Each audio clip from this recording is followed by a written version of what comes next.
Everybody in the open air studio inside the compound of Human Rights Radio and Television, the headquarters of Brekete Family Reality Radio and Television Talk Magazine program, please kindly stand up for the national pledge after the count of 3. 1, 2, 3, go. I pledge to Nigeria, my country, to be faithful, loyal, and honest, to serve Nigeria with all my strength, to defend her unity, and uphold her honor and glory. So help me God. So help us God as a nation, Nigeria. Amen? Amen. Yes, inakwana ekaro tutuwama guruba una good morning. Good morning. Maria Mbaka. Good morning. Gegegu ge. Good morning. Maria Mbaka. Good morning. Gegu gegu ge ge ge. Good morning. Maria Mbaka. Una hembelembe. Hi, hi, hi. Hembelembe. Hi, hi, hi, hi. Oh. Hembelembe. Lazy man, wake up. Lazy woman, wake up. Lazy brother, wake up. Lazy sister, wake up. Lazy auntie, leave that bed. Lazy uncle, you still lie down for bed? Make you stand up, take your life, do better thing. No wait for manna to come from heaven because it no go come from you. Sam. I beg, stand up, take your life, do better thing. Young, intelligent, patriotic, and futuristic youth where we get for this great nation, Nigeria, including our senior citizens, so we call first-class citizens, plus our children now, where don't they get ready, don't they iron their clothes, don't they prepare their things, don't go buy provisions, don't repair their bags, take off, say school don't resume. Make we join our hands, our beautiful hearts, and our heads, where our conscience they there, where our intelligence they there, where our instincts they there. Make we move Nigeria forward because Nigeria na great nation. I dey pray say God Almighty go give us better leaders. Amen. No be say we no get better leaders. Our leaders they try. Now the ones where they fit do. But you good, anything where you they do, you good make people continue to dey motivate you, people may then continue to dey encourage you. And how people go encourage you be say, you go get somebody where you trust, say, the thing we go to come up for that person mouth, now truth, and waiting the person go to do, now to they advise you to do the right thing. If you see some leaders, they do the right thing. If you see people, they celebrate some leaders. If you see people, they talk good about some leaders. Now, those ones where they around them, the people where they around them, now better people. Now, people, when they see the truth, they go tell you. If this one now white, they go say, now white. If this one now black, they go say, now black. If leader do something where no they right, nobody say they go come out, disrespect the leader, but he get the way they go talk to the leader, they go approach the leader, say, this one, where he do, he know they right. So if leaders get better advisors, better people around them, you go see say the leadership of that person go dey better. But if you not get, you feel be a good leader, you feel be a good leader, you feel they do the right thing, but now only you be one person. If you not get good people around you, how you go become that good leader where you be? Because now only you they struggle, now only you they do them, now only you they talk the right thing, but those ones around you know they talk the right thing, no one encourage you, no one help you. So you no go fit do them. No matter how you try, you go fail. Because now only one person. But if you shine your eyes, you can't carry better people. We get the same thinking like you. We get the same hope for this country. we want this country make it move forward, make it dey better. You go see say if you put heads with them, your own leadership style and how you go dey manage your people, you go dey work with your people, go dey very, very okay. Go dey, in fact, it go dey perfect. My brothers and sisters, children want resume school now. Now, advice I want make I give children. Children, when they listen to me, I know say when I know they inside studio, but some of when they house now, some they watch this program with their parents, some they studio, some for schools. You go see time to time like this. Some schools will like Brekete family. Time to time they go just play for the children, make them just watch small. I want make I use this opportunity, make I advise on our children. For this life, sometimes they go ask children, who is your best friend? They go talk, say, it's Susan that is my best friend. It's Amatola that is my best friend. Is this? That one are for school. But make I tell you today, children, your best friend for this life now your mama and your papa. Your best friend for this life now your mama and your papa. You fit get role models, yes, but your best friend though for this life now your mama and your papa. Una know why I talk so? I go tell una, and I know say my children, they listen to me. Now, only your mama and papa go fit sacrifice.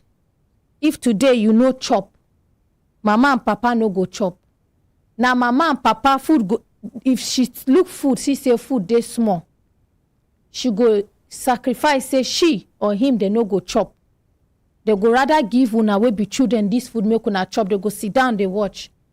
Una go think say they don't chop, but they go they drink water.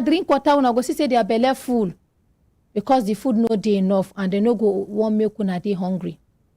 Now only mama and papa when pikin no dey well, mama and papa no go sleep. Your friends fit sleep, oh. Your siblings fit sleep, oh. But you see your mama and papa, they no go ever sleep if you no dey well. Most especially when they carry you go hospital.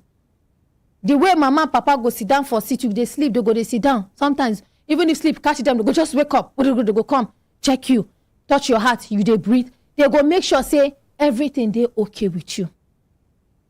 Now your mama and papa go struggle. Mama go see fine clothes for market. Papa go see fine shoe, fine cap. But if you remember, say, school fees day, medical day for children, you go sacrifice that shoe and that dress where you want wear, where mama want wear. They go use the money, pay school fees for you. Now mama, papa go tell her, say, see, that school where you want go, you no go. Children don't begin, they come make you sit down and take care of children.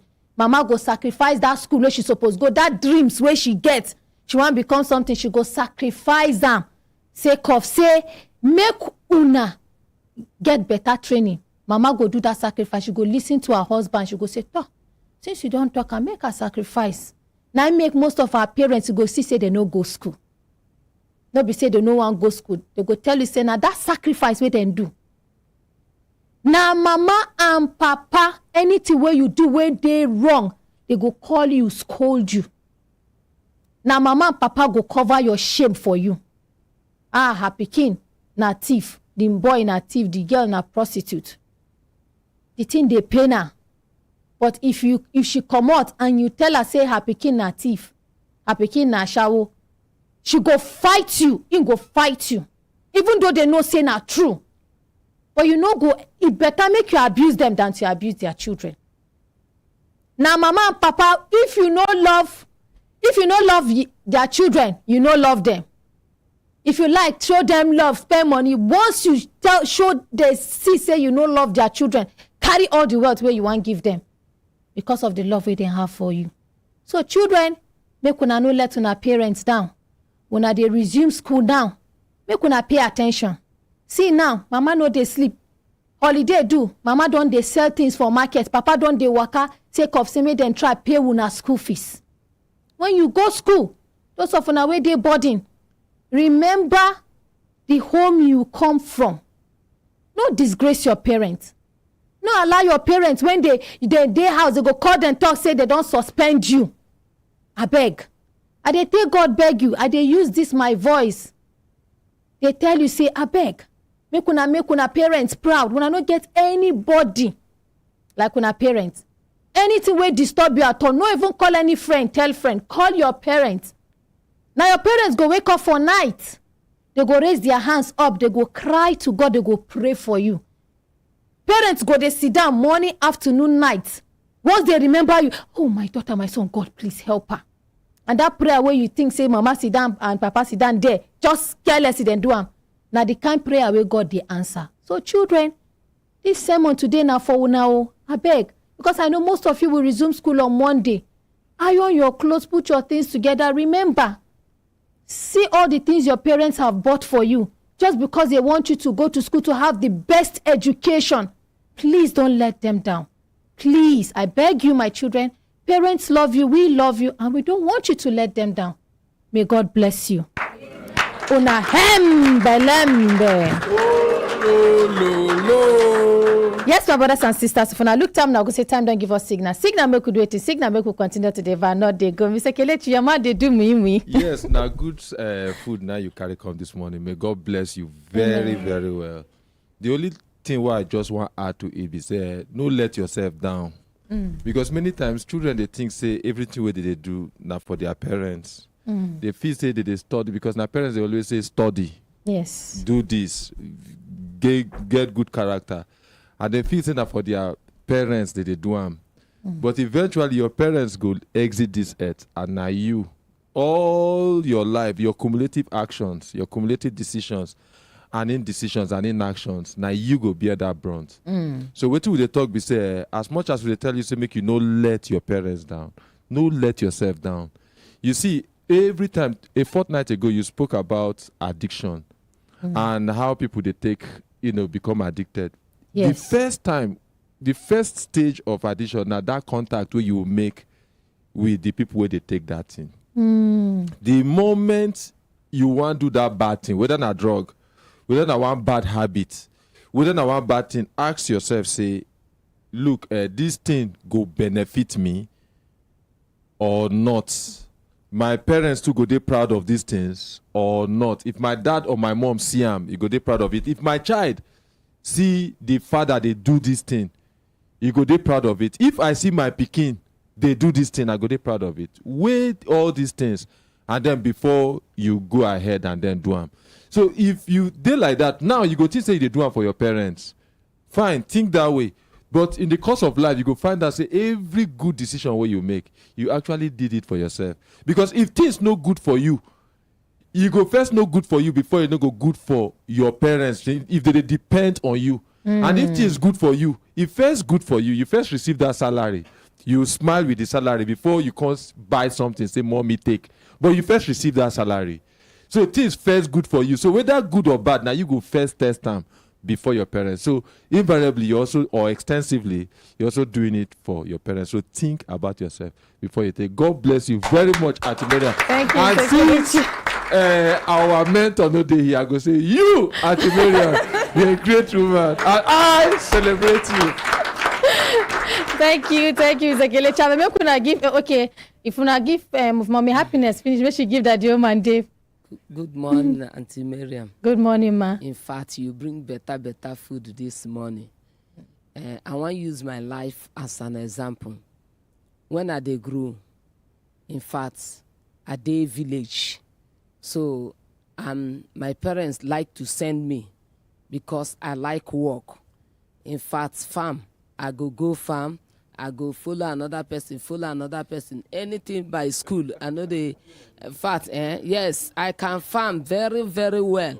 So only me, others, they go school, I say I want farm. Banga, everything, only me. And they can't take advantage of me. They leave me for village. So only me go, they do the whole work. All of them, they go school. But that thing profit me today. They go leave me like that, and I go sell akara. As you see me here, I don't sell akara. I don't sell rice. I don't sell many things in this life in order to be useful. One woman come, because that time I dey play ball. One woman come, yes, very well.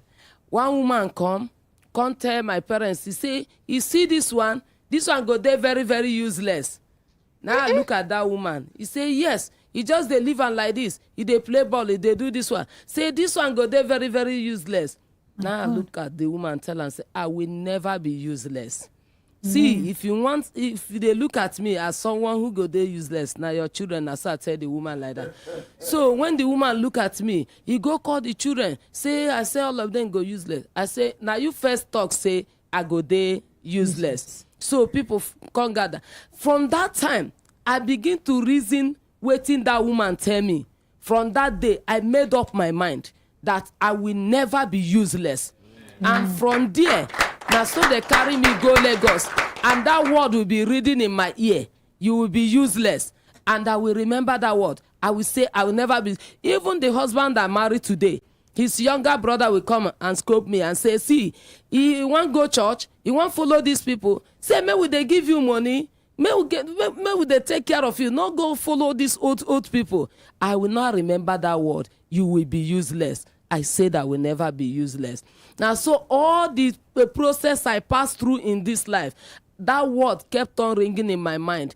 Anything where you they do, think about yourself first. What is the benefit? This thing what they do now, it go benefit me, abi no go benefit me. And today, if you see that woman, children, if you see me, everybody, even in the family, is proud of me. I still remind her of that word. Remember, you said I will be useless in life. And today, I am very happy. People are proud of me. My parents are proud of me. So whatever, even Brekete members are proud of me. So anywhere you find yourself, take care of yourself. Thank you, first. Mommy G. Thank you. Thank you. Let's appreciate Mommy G. Auntie Miriam. Yes, sir. You and we. Oh, yeah, see the run for your head. Thank you, sir. You started this as per children in their house. You they conclude them again as children they go school. Yes, Your sir. passion for delivering this great goodwill for them, God will continue to bless you and your household. Amen. The love of parents or parents to their child no get it's the elastic no get ending. Yes, sir. It they so much, so wide. You remember that woman when trailer match for Gwagwalada? Yes. You know her concern, Auntie Mara, you said it here, say Yes. her greatest joy be say na she a touch, a no touch. Happy King. Take a second. Just think about it. Wow. That is how much the love of a mother or parents be. Then you, that pikin when you can't grow afterwards, you look at your parents, can't snap them. All the bullets, prayer, like Auntie Miriam was saying, prayer, small if they sick, your mother no go sleep. Small Gary day to sip, it go give you drink water, sacrifice everything, insult, embarrassment, sometimes from the husband, just to protect you. And then you look at your mother, slap him. I won't tell you something today. You say missionaries and brothers in minority really like to hear. The curse of a parent, when a parent curses you, if not 99% of some pastors cannot reverse that curse. Yes. Honestly, nobody Except can even that parent feel reverse that, because sometimes we just let it go and say some of our men of God. Some, I say some, please. That's what I say. Some might not be happy with what I want to say. That curse, not only that parent feel reverse them. Yes. So think about, in case you want to do that, think about it. The one way Madam happiness. Happiness talk here. Yes, sir. Imagine that word. It kept ringing in her head. All that word wanted was, if she had accepted that word, imagine the number of years. So that thing would have kept her down. So, they don't see me finish. So he don't finish. And that word go register and it will come to pass. But God spoke and it didn't come to pass. I go summarize by saying the four-way test of Rotary. That word is fit me well. He said, one, is it the truth as a child when your parents leave you for school? Especially when you do school alone. Is it fair to all concerned? The thing when you want to do, your parents know they. Nobody they see you. I beg, permit me. Is it fair to all concerned? Will it build goodwill and better friendship? The number 4 one say, will it be beneficial to all concerned? This word, I followed this thing when I did sometime 1990. That word, those things still they read on my head. Your parents are not there. The thing you want to do, is it the truth? Will it be beneficial to all concerned? Yes, Waiting sir. to go be to your parents and to your nation. Just Yes, think about sir. that. On that note, thank you very much. Thank you very much. Let's appreciate that Omande. Yes, our brothers and sisters, if I look down, when I go say time, don't give us signal. Signal make we do waiting. Signal make we begin waiting. Carry us come studio. When I remember yesterday, it get one matter where we will be one start, but because of time, we can't leave the matter. And I will go start with today. About one woman we carry cry come. We be say her husband na professor in B for one university for abroad. Better man, very honest man. And this man come fall sick. After he fall sick, he can't join the ancestors. But waiting be the painful aspect of this thing be say, now this woman they arrest allegedly. After they arrest this woman, they detain her for more than 9 days. And the allegation be say now she use her husband do ritual so he don't buy. When I go hear the injustice where they do this woman allegedly, I should go use her mouth talk. Then after she don't talk, we go hear from our daddies with the inside studio. We'll just hear 1 or 2 suggestions from them. Over to you. Okay, she wants to stay at the back, but okay, yes, for security reasons. Okay. Good morning, Gima. Good morning. Good morning, Brekete family, and Yes, good ma'am. morning, Nigerians. Yes, ma'am. My name is Ugweze Chinwe Ajiri. Please go ahead, ma. Tell us your story. My story is that on 26th of February, my husband died sometime late last year, and my children were abroad, and all of them came to Nigeria to do the needful, and they returned back. Some returned back in January, some returned in February. And after 1 week of my daughter returned back to United States, on 26th, on 26th of February, I was coming back with some of my boys from mortuary to view my husband. So some group of men, there over more than 10 of them, mobbed me in my gates. So as soon as my gate man opened gates, I drove inside my compound. A lot of them hold the gates and ran my car. And I was afraid. I said, who are they? Because they were mufti. So they started, my gate man started dragging the gate with them. They started beating the gate man. And I was scared of myself. And it was at night. It was even night, around 6 after 6 thereabouts. I said, So I started making call. I was inside the car, locked the car, and the engine was on. I started making call to call people, to let people know what I was going on in my house. I called State CID, Patakot, some group of people I know there. They say, say my house. They say, okay, they are coming there. I called some group of people in the military in Bori camp. They say, Lord, where I say my house. So where are you now? I say my car. Have they catch you? I say, no, I'm still in the car. They say, okay, stay there, we are coming. So I was still in the car waiting for these people to arrive. So this man was still keep knocking on the car that she opened the door. She opened the door. While others were going around, one went to generator, disabled the light. One went to and start pressing the cameras because there's camera all over my compound, bending the camera so the camera would not pick what was going on in the compound. So a lot of them was, because there were many of them. So I was waiting for the people I call for respond. What I hear in my car was booah. They used their gun and broke my glass. And they put their hand and opened the door. As they opened the door, they took my handbag. The other one entered inside the car, took the phone. The other one opened my car and started dragging me out of the car. As to come out.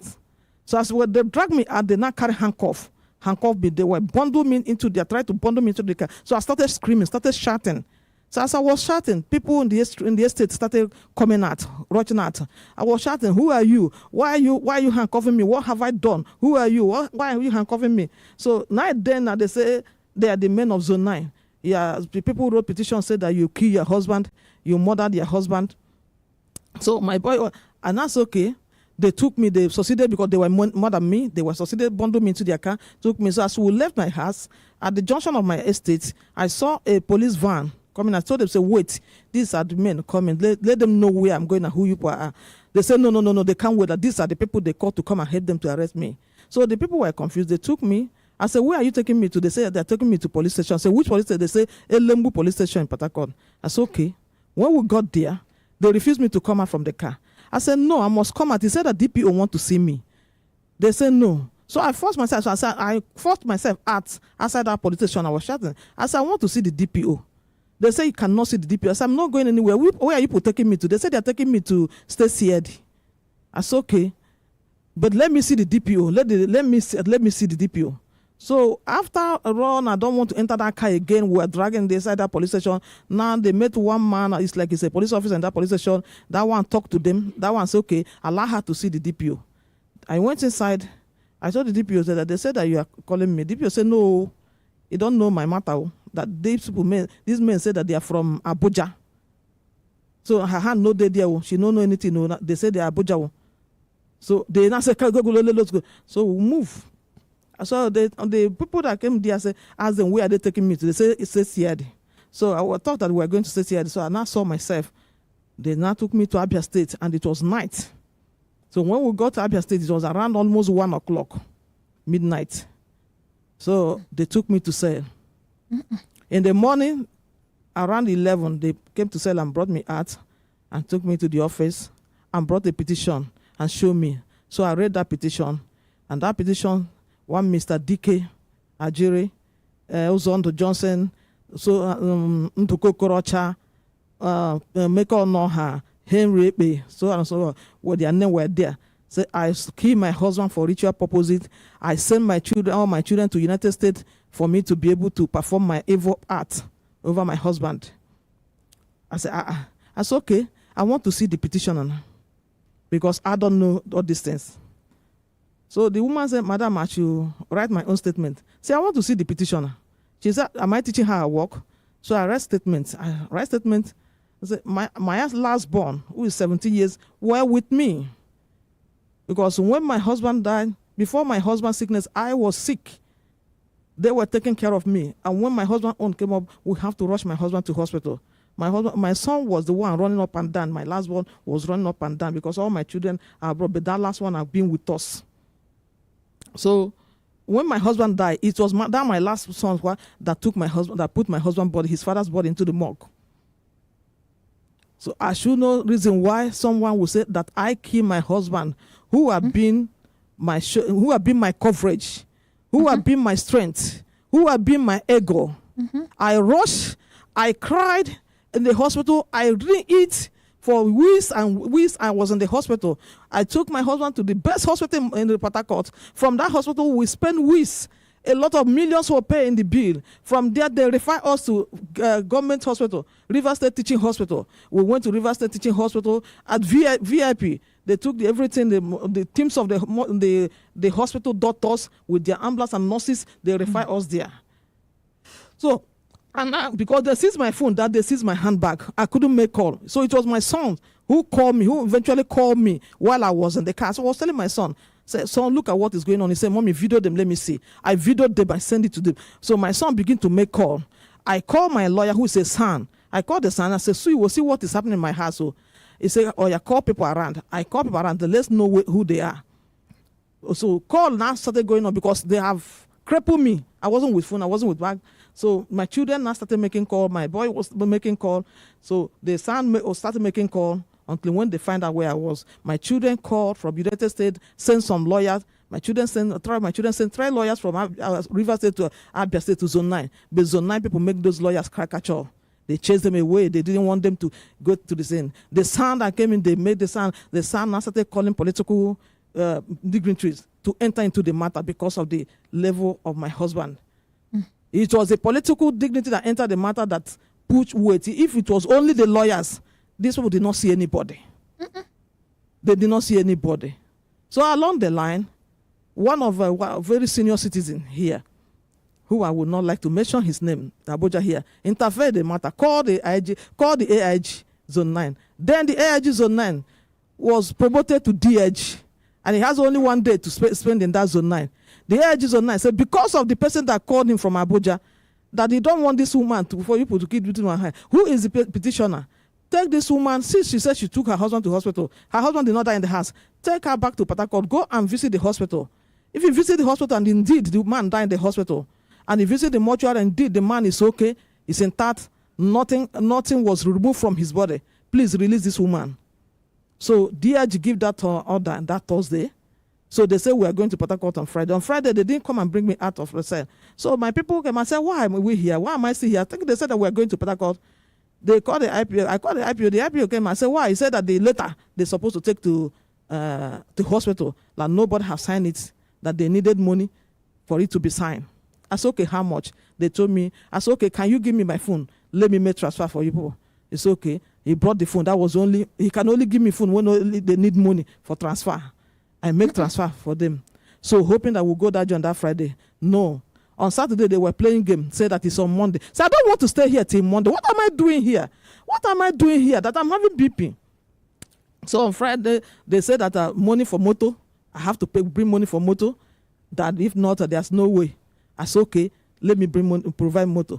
I gave them money for motor. So on Saturday, we went to the Port Harcourt. We went to the hospital, the first hospital. Got in there, one of the officers said, this one a big man hospital. So they went and see the director, the hospital, because they didn't allow me to come out. After that, they said, okay, we're going to the second hospital. We went to the River State Teaching Hospital. They submitted their letter. Those ones, they made mad on them. They say, whenever a man die and a woman kill, whenever a woman die, nobody kill him. So why this woman fainted here when that husband died? Not be this woman were fainted here. Now they push her up and down. I no talk anything. So we move from there. They say we are going to my house. So I thought, because since that Wednesday they arrested me, I have never changed clothes. I never bathed. Now one pant, one bra, one clothes, and my clothes was so dirty because it was white clothes I was wearing. So I said, okay. When we got to my house, I said, okay, let me take a bath, because they have told me that after when we come back that day, they will release me. So the police officer said that they are here for search. I said, search for what? They say that they are here for search. They are going to search this house. I said, but you guys did not tell me that you are here for search. He said, madam, they are here for search. So I insisted that nobody will enter my room. So they insisted that if not, that nothing will happen. So the people that were with me say, allow them. Allow them. So they now started shouting, where is the cars that parked here the day they came? Where is the cars? Where is all the cars? Where is all the cars? Madam, where is those cars? Where is those cars? I didn't say anything because I've been with them since that day they took me now. So I don't know what happened to the car, and I can't ask my driver and my boys what happened to the cars. So I didn't say anything because my people play wise game. My brother and my driver took all the cars out of the compound after that incident. So the IPO was mad that he couldn't see the cars he saw the day he came and arrested me. So I just ignored him. So when they forced me to go, as I entered the parlor, he said, climb up. We climb up. He said, where is your husband's room? I said, okay. I went and collected key. I said, the key is in that bag you are holding. So I came down and took the bunch of key from my bag. They gave me the bag. I took the key. I opened the step door. We went upstairs. I opened my husband's room. They started searching my husband's room. They combed my husband's room, took my husband double barrel, took a lot of things, took a lot of documents, took out his passport. They took a lot of things from there. They said, okay, take us to your room. I opened my own door. They ransacked my room, turned my room upside down. I didn't see anything. They took, there was one bundle of 100,000 naira drop in my mirror table before the incident happened. He took that money with the documents that were in that table. I said, oh God, this money is my money. He didn't say anything. He took everything down. It was done after everything. He said, okay, madam, see your money. He dropped that money. I said, okay, I give that money to my pastor that came in with my boy that were sick. That gate man they beat. That gate man was lifeless because they seized his phone too. So it was that day that the IPO now brought my gate man phone and gave him. He said, oh boy, sorry now. Behave like a man. Take your phone. So I said, okay. I told my drivers here, oh yeah, give pastor that money. Let him use that money, carry below to hospital. So I gave them that money. It's okay that we are going now to they pack everything they got. And I asked them, can I take a shower? They said no, that I may follow backyard and run away. So one of them said, Allah Hash, this woman have not bathed since how many days now? Allah Hash, let her change that clothes. That clothes is very dirty. So the IPO said, okay, can somebody follow me? I said, how could somebody follow me inside my bedroom to bed? Allow me, let me take a shower and change clothes. Whatever you want to do with me. While we were inside the room, my husband's room, the first thing the IPO asked me is that where is all the documents That my husband brother asked them to recover document that my husband have an estate, that my husband own estate. Like the document of that estate, the threat item they need from me before they can release me is number 1, the estate document, the 3 vehicle that park in my house, and the body of my husband, my late husband. I said, okay, okay. Number 1 property my husband own is me. You are with me. So every other thing you are asking me, I don't know. And the body of my husband belongs to me and my children, not any other person. I will not release his body to anybody. I am the only wife he has, and I'm the only one that will give him the last honor. He gave me a lot of instruction before leaving this world, and which I'm not going to disclose to anybody. It's only between me and my children. So, and nobody will hear it until we perfect everything he asked us to do. Yes, a man. So that I will not, if you see any document, take. But if you don't see any document, you are with me. So the man was just a kind of ranting there, just with his gun, as if that he came in a war, in a Sambisa war. So I wasn't paying attention because I have seen they have done the worst they can do to me. So when I take that bath and refresh myself and wear another clothes, it's okay. We enter motors. We enter motors. It's okay. Take us to the mortuary. We went to the mortuary. So getting to the mortuary, they now introduce themselves to the mortuary people. The mortuary people said they have come before and they told them that they cannot have access to this body because they are not the depositor, that they must come with the depositor. Well, now they are with me, that they can have access. So it's okay. They now, when mortuary people went and brought, my husband asked all of us after doing the decoration and then about asked us to see that. After the decoration, we all went in to see him. And I speak to my husband. I told him everything for him to know what is going on. So I speak to him and he heard me. So after everything, I was emotional. So I was shedding tears. I was shedding tears for the pain I'm passing through. I was not happy. I was not happy because this man had done a lot. And I know that it must be the elements of my family that is hiding under these police people to torture my family, to try to bring down the integrity of my husband. But I think they could not succeed. I am calling the well-meaning of Nigerians and the IG to come into that zone 9. Okay, the woman, the IPO, when I was crying, shedding tears, calling the gods of the land and all the dead in that mortuary to rise up with the spirit of my husband. If I have been the one to kill my husband, let me not pass out here. Let the spirit of the dead in this mortuary come and rise against me. But if I'm not the one, let the God of vengeance rise. Some of them that came with us refused to go in to see the dead again. I said, you people want to see the dead around. At the end of everything, they now call, a call came. The IPO gave me the phone. Say, is his madam. I should answer his madam. I should talk to his madam. I said, who is your madam? He said, there is OC. He gave me the phone while I was shedding tears there. So the tears was rolling. I was on the floor self in that mortuary, not minding that it was just ordinary floor. I was just speaking on the sound. So the woman said, Madam, hear me. I said, okay. He said, when I don't see the dead body. I said, did they look for dead body before? I said, okay, since when I don't see him, find ambulance and put him in ambulance and bring him. So bring him back. Bring the dead body to where? I said, bring the dead body to where? He said to zone 9. I said, bring my husband dead body to zone 9. She said yes. I said, for what?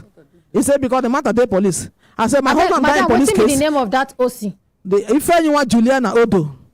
Ifeanyiwa Juliana Odo. Odo. She's the OC, CSP. I said, I asked her. CSP. CSP. I asked her, Madam, did my husband die in the battlefield? Did my husband die in police net? Did my husband have case with police? Why do you want me to bring my husband's body to police? To hand it over to who? Who will take care of him? He said, in the police. I said, Madam, I can't do that. I just carry that phone, throw the phone away. Without money, so the IPO pick that phone. He said, Madam, if you don't bring that body back, I will not release you. I said, keep me now. So as I said, keep me now, I would use that anger, throw the phone away.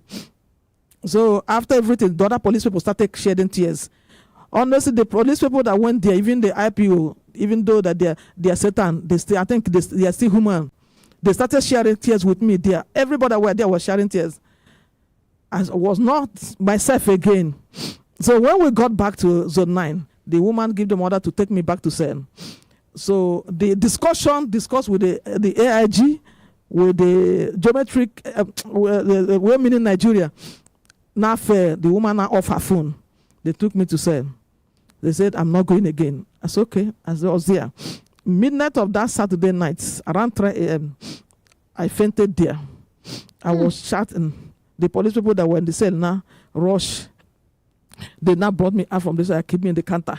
They started making call, telling them that this woman won't bring here, don't faint here. No response. So those police people were pouring me water. At that counter, they kept me there. They brought me out and kept me. At the end this, I just sit down. I regained myself. Around 5 a.m. again, that thing came again. I fainted again. They were not calling. Nobody responded. So around 8 in the morning, the police officer came. The IPO called me that they don't call madam. The madam said, "May they go carry handcuff me, go carry me, go police clinic." The same CSP Ifeyinwa the CSP say that the IPO Jewel worker for should go and handcuff me and carry me to police cell. So when they came and said, me? Handcuff me? Look at the one you put it. Look at the bruises in my hand to go where? Because what? I do what? I said, I'm not going anywhere. So I sat down there. So that Jewel left. Later, some officers now came. One Mr. Eze, I think that should be a sergeant, came and they went and bought a very big cool Ragolis water. That one started preaching to me. Madam, please, I am a police officer. I still have human feeling. I know their game. I know what is happening. If you die now, your enemy will be happy. Your enemies will be happy. It's still one of the team. Don't die. Please hold yourself. Hold yourself. So he was pouring me that cold water on my head. So giving me natural treatment, talking to me, bringing me back. Instead of taking you to the hospital that you fainted twice. Yes, they didn't take me to any hospital. Which one can be natural treatment? That's what he said. Because is he a doctor? He's not a doctor, and they said that they must put me in handcuff before taking me out of that place. As me, I refused to put that, and they put me that handcuff again. So they didn't take me to hospital. And if anyone did not come, Jewel did not come again. He did not bring my phone. So I discovered that the people that was in that cell, every morning the IPO that put them there will come, ask them what they need, have they eaten. But on my own case, Jewel did not come to ask me, Madam, what are you going to eat? Madam, do you need your phone? Do you need money? But they seized my handbag, they seized my phones, both my husband's phone, both my own phone, for more than 5 days or 6 days. They did give me that phone. The day they give me that phone was the day before the day they released me. That phone always enter my hand whenever they need money. So the man that is coming for me will ask them, say, how will she get the money now? Mona bring phone, make she do transfer. That's when they will bring the phone. So now who they talk that one? Jewel. The IPO. The IPO. So now only when they want collect money, now phone go come. Phone go come out. And when he go dead there, he go to hush me, Madam, do fast. As soon as I finish, he took my phone. Even he was searching through my phone. Name? Jewel who? Jewel worker for. Worker for. Waiting be in position. Inspector. Inspector Jewel. Worker for. So and he was going through my phone. Yes. Because he was telling me that calling all these lawyers I'm calling, he know how much I have spent. I should relax myself. That it's just those lawyers that is making the matter worse. It's just those politicians, those dignity I'm calling that is calling their madam from Abuja. That those people that is calling from Abuja are making the matter worse. So that madam now is afraid that she want to do the needful, do the right thing. I should stop calling them. Say, am I calling them inside here? Like there are some people who own me. That you people hold my phone. I'm not calling anybody. So if anybody is calling you people, it's my people that is calling them. So Jewel has said, okay, that they will release me. After every 9 days, they now call me, say I should come out. I come out. They now say that they need 2 million before I can be released. I was angry. I said, why paying 2 million? Okay, why did you keep me if you know that you collect such amount from me? I said, I'm not paying this money. So my people was angry. Said, no, pay this money and get out of this place. I said, okay. I said, okay, Jewel, give me a account. Jewel said he's not doing any business with me. Say that this man, because Palace Secretary, some people came from the village to bear me. They said those people from my side will not bear me. That it's only this honorable who have property in the city, in the town, who they know that can take me on bail. So if he refuse to take me on bail, there's no other person they can accept. So the man now went and asked my son. The son said, yes, go ahead, take the bail. So they now call him, say, I should transfer that money into his account. Whose account? The honorable that took me on bail. That is only him, because other people came and they said that is. Do you have evidence to that? I have evidence that the money are transferred into his account. Okay. So Jewel now called me out, say, Madam, they have no business with me with money. Like my own is that somebody will take me on bail. Like the people that he's here, that is only this honorable that his madam accepted to sign my bail. So because he has something that they can lay hand here in the city. It's okay that I should call him and collect his account number and transfer that money to his account. That they are dealing with him, not me. Like his own is whenever everything finish, I should bless him. That's okay. Because meanwhile, seizing down my handbag, he ransacked my handbag, took the mortuary tally, took ATM card, both my own ATM card, both my husband's ATM card, both the checkbook, so many things he took inside my bag, because that my bag was with him for 5 days. So after everything, I noticed that they were with mortuary tally. I asked him, say, people should give me the mortuary tally. He said no, that they can't give me that mortuary tally for now. I should they go. So they didn't release anything for me. So after 2 days, I returned. So Jewel and Evans, Inspector Evans and Inspector Julia, now call me, say that 2 million I paid, like nothing entered their hand. That they did not see 1 naira. That the madam collected everything. I should give them 500,000 for their own. Which madam collected everything? That's if anyone Juliana who is their OC, the CSP. Okay. They say 1 naira no enter their hand. So now the honorable can't transfer the money to CSP Ifeinwa Juliana Ojo. Yes, the honorable, because that day they kept me there. I was in that police station until after 8 because they refused to collect the transfer from the honorable. Because when they called the honorable said that the madam refused to collect the money. They said he asked him to go and bring cash, so that he was running around, because it was late, running around to the POS people to see how he can raise that kind of money. So, and that didn't make my bail delay. I was in that station. Every other people left the station. It was only me and them there. And my boys, my people that came from the village were with me there. So they said they can't do anything. Honorable have not signed it. He have not bring the money. So we're there. So we're calling him. He said no, that he's coming, that he's looking for the money from POS people. So when he got that money, he came, he drove in with his friend inside the car. The Jewel took me back inside his office, and the Jewel and the Evans, Inspector Evans and Inspector Jewel now went and said that all of us should stay, even my own people, everybody should stay here. Nobody should follow they now follow the honorable where he parked his car. So they did their thing. I don't know what they did. It's like he gave them the money from there. So he now returned back to his office. Honorable now signed that bond, and that was after 8. That was when they took me from there back to the cell for me to go and pick whatever I have in the cell. I was there around after 9. So my boys was not in kind of afraid. So because the police people taking me to cell and releasing me around after 9. Say, mommy should sleep here, because at this way they don't trust them. Like there's a lot of threats. That they know what the kind of war that is going on in the village. I should sleep here. So the honorable said no, that nothing will happen. So the honorable and my own people, all of us, they say I should enter his own car. So my own people follow him. So police people follow us. All of them follow us. But along the line, the honorable drive whatever he drive, because they own the city. My boys followed him. He told my boys all of them should follow him. Whether he's going to, there is a road he will follow. So because my boys was afraid of those police people, that these people who are pushing me may have paid them, so that they will not go there and do themselves whatever they want to do themselves and say they have released her. So, and luckily God saved me that night. I went to my people now lodged me in a hotel. They said, let's go home. I said, no, I don't want to go village. I said in the hotel. So in the morning, my driver now came to Maya and picked me. I went back. So they now called me, and madam want to see me for peace talk. I reached there. When I got there, I didn't see the people. Only one person. I said, where are the people now who petition against me? Said they said they want peace.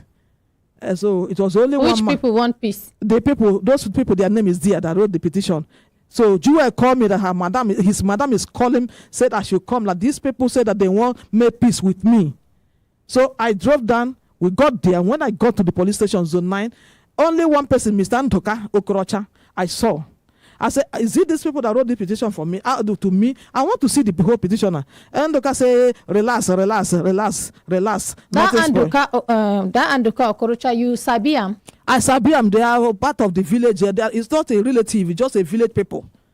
How about the other people where their names there for the petition? All of them, you sabi them? They are not sabi them, but they are village people there. Okay, now village people. These people they are not even talking to us. They are not even talking to my husband. No be saying na even relatives or anybody. No, they are not relative. How about that brother? That's one way they talk, say your husband, brother, say make them ask you for all the documents. Waiting be in name.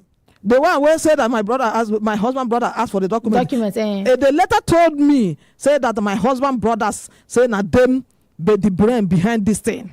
So if I accept to make peace and bring the body of my husband back to Umuahia, that all the matter will settle, that they will talk to them. So I now discover that there's people behind them using this because these people, you see them, most of them are just a messenger. They don't even reach the class of coming to my gate, talk less of coming to my husband, talk less of talking to us, for them to do this kind of thing they're doing. So I believe that there is the enemies of my family are hiding under this police woman, using these people, these messengers that can carry the load while I will pay them, give them the money for food to press me. The brain behind this matter are behind. They don't want to come out. Even this one they put their name there, don't want to surface before me. So I told them, say, who are the people? Where are they? I want to see them. Most especially that DK, the petitioner. Where is him? I want to see him. Who is the petitioner? So along the line, they said that the peace talk is just when I bring my husband's body to Umuahia. I said, you are talking Jawa. There's no peace talk there because I can't release my husband's body to unknown person. Who are you? I asked that Ndoka, say, who are you before? Do you talk to my husband? Do you near my husband? So I will carry my husband's body to give you. No, besides, I go give him the body and this and that. I just say, Jewel, if you people don't have anything to talk, I am living here. So Jewel say, okay, go. Ma, go call my children. Ma, talk to my children. Whatever my children said, I should get back to him. So I reached house, I called my children. My children was angry. My children said, Mommy, after all this torture, after all this thing, is it what they're saying? They want peace, and the peace, they don't have anything. They asked me, did you go there with the lawyer? I said, I went with the lawyer, but Jewel refused the lawyer to come in. Jewel refused the man that took me on bed to come in. Jewel refused my people, my brothers that are coming to come in. You chase everybody away, that is only me that you want to see inside that room for the peace talk. So my children said, Mommy, this is not a peace talk. Because you may say another thing there, and they will go out and say another thing, say that is what you said. Don't subject yourself to that kind of meeting again. Mommy, don't go that meeting again. Of course. So for your safety. For my safety. So later, I have to run to Abuja. I will put a petition for them to take over the matter. Okay. How many days did you spend in the cell before they carry you go house, make you go bath? That was 5 days. That was 4 days now. How you they feed? No, not only water they drink there. Not only water. But so for that 5 days, they know they give you food? No food, now water.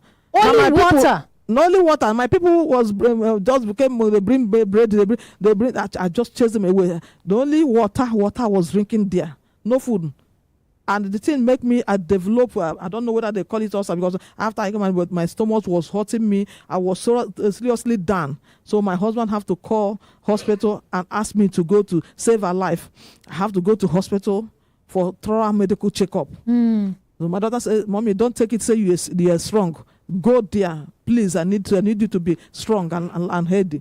So while I was in the hospital, Jewel was calling me, not knowing that Jewel and Ifenyua Julenodo have gone to Obualangwa, one better record in Isi and interior village in Ngwal, Obualangwa, went and got court order. Court order for what? To go and carry the body of my husband from the mortuary. And Inspector Evans carried that court order that ordering by IG for them to take the body of the man.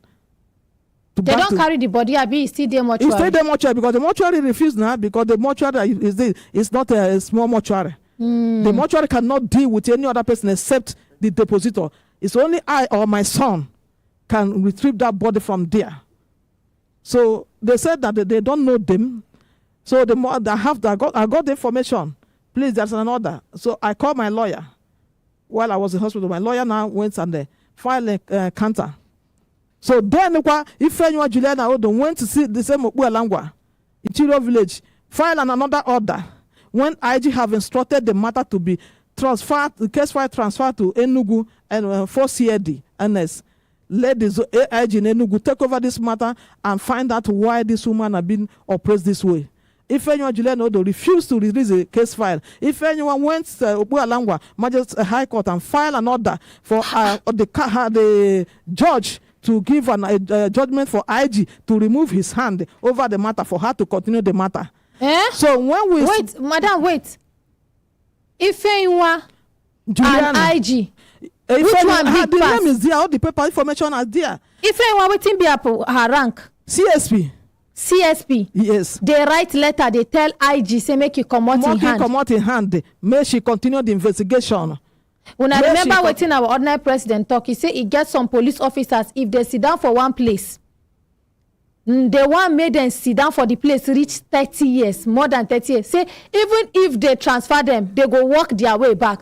Even if they promote them, they no go agree collect the promotion, because the promotion go come with transfer. So they go want make them stay there. They don't turn landlords for the police station for where they dey. Exactly what you said is what is happening there. That woman have been in that zone 9 for more than, if I'm not lying, more than 18 years, almost 18 years. Because the first time that woman handled my case is in June 16, 2015. This same Ndoka Okorocha and Ozondo, because they are Aboros, they attacked me in my compound when I drove in with my driver. And coming in, they just behave as if they are Igbo boys and all the rest. So my husband was angry. My husband now called the DPO. I called my husband, see what is happening. Oh. My husband called the DPO. The then DPO in our station. His name is Stanley Imo. The DPO rushed for my rescue. Some of them run, and they were able to catch it. Or some. It was if anyone. When I write petition, if anyone Juliana Odo that handle that matter, if anyone handle that matter, laga. So my husband now called the AIG, then AIG come. Okay, she no handle the matter well. She don't handle the matter well. So and then AIG come, because I hear yesterday when the ordinary president mentioned that man was a good man. Then Kamana, when hearing about it, Kama was angry. He said, how can this miscreant do this kind of thing, and you handle the matter, you handle it the way you handle it. Oh yeah, go and rearrest all of them that is involved in that matter.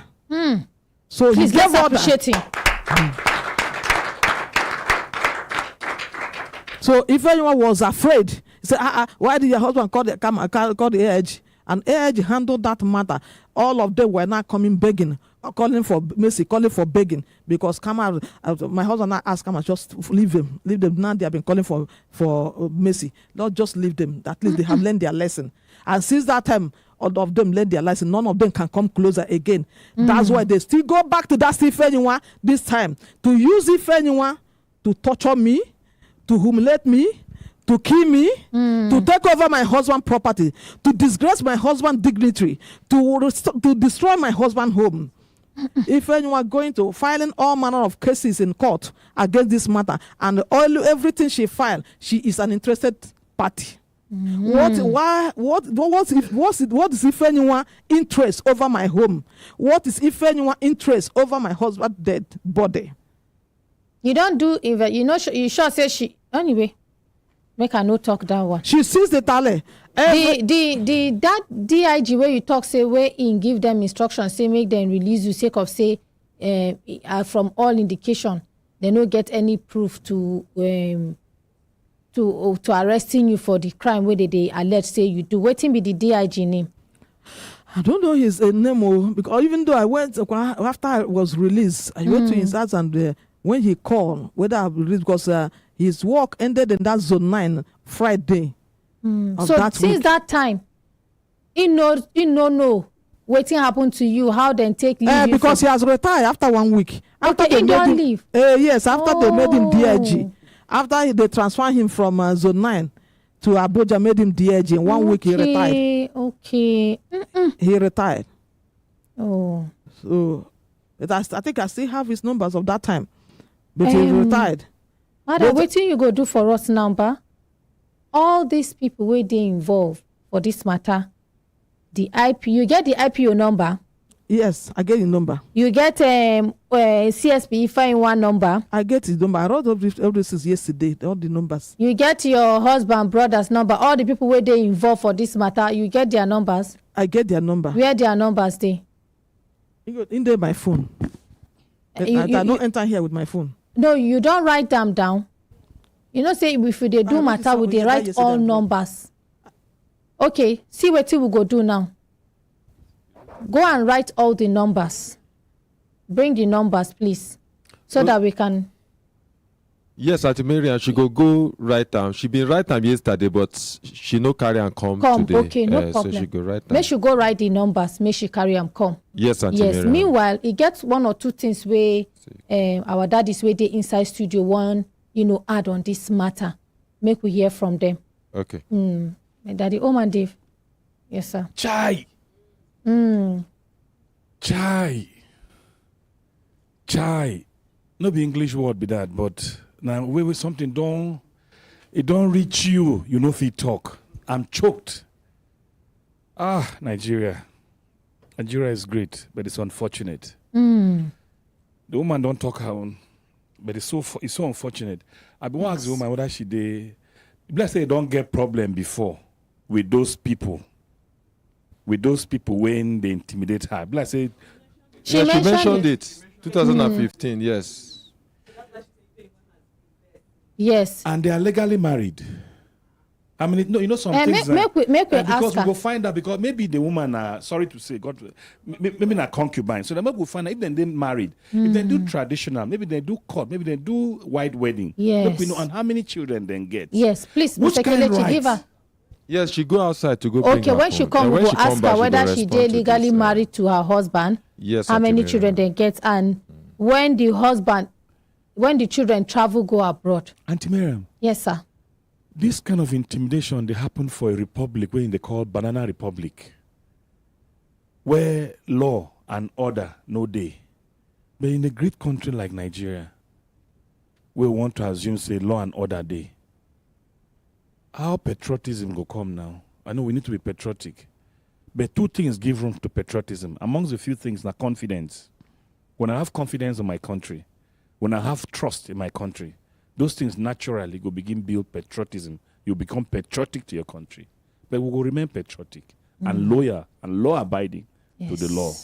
But then, waiting these children when they are abroad, go they feel about their country, Nigeria. Imagine this woman has say, my children is high time, come back to Nigeria. Please, Muna tell me, Una go come back to Nigeria. At all. And imagine, say, make them come here, say, this thing will happen. Na their papa brothers. Haba. Na the papa's Waiting you want younger carry ones. when you no go die, leave. Waiting you need when you no go negotiate, say, madam, fine. This family, your husband died, and peacefully, you go subject this woman to the kind of intimidation, harassment, open exposure for 5 days, a woman no bath. Haba mana. Handcuffed her. Oga We have a man, case. waiting at the meantime, waiting you want negotiate. Did you work for it? No, what do you want to talk You about? don't work for As in the So worst what case. exactly do you want to negotiate? You never labored for it. The point is where you there where people they work hard, they work smart. Then you just sit down. Now when somebody die, you they can't get eye for the property to the point of being very wicked to get this. Anyway, the good thing be say these people will do this thing. Everybody, especially the police officers, no go scot free. No, the police Yes. and then be the Now be culprits. the very good thing about that. They do.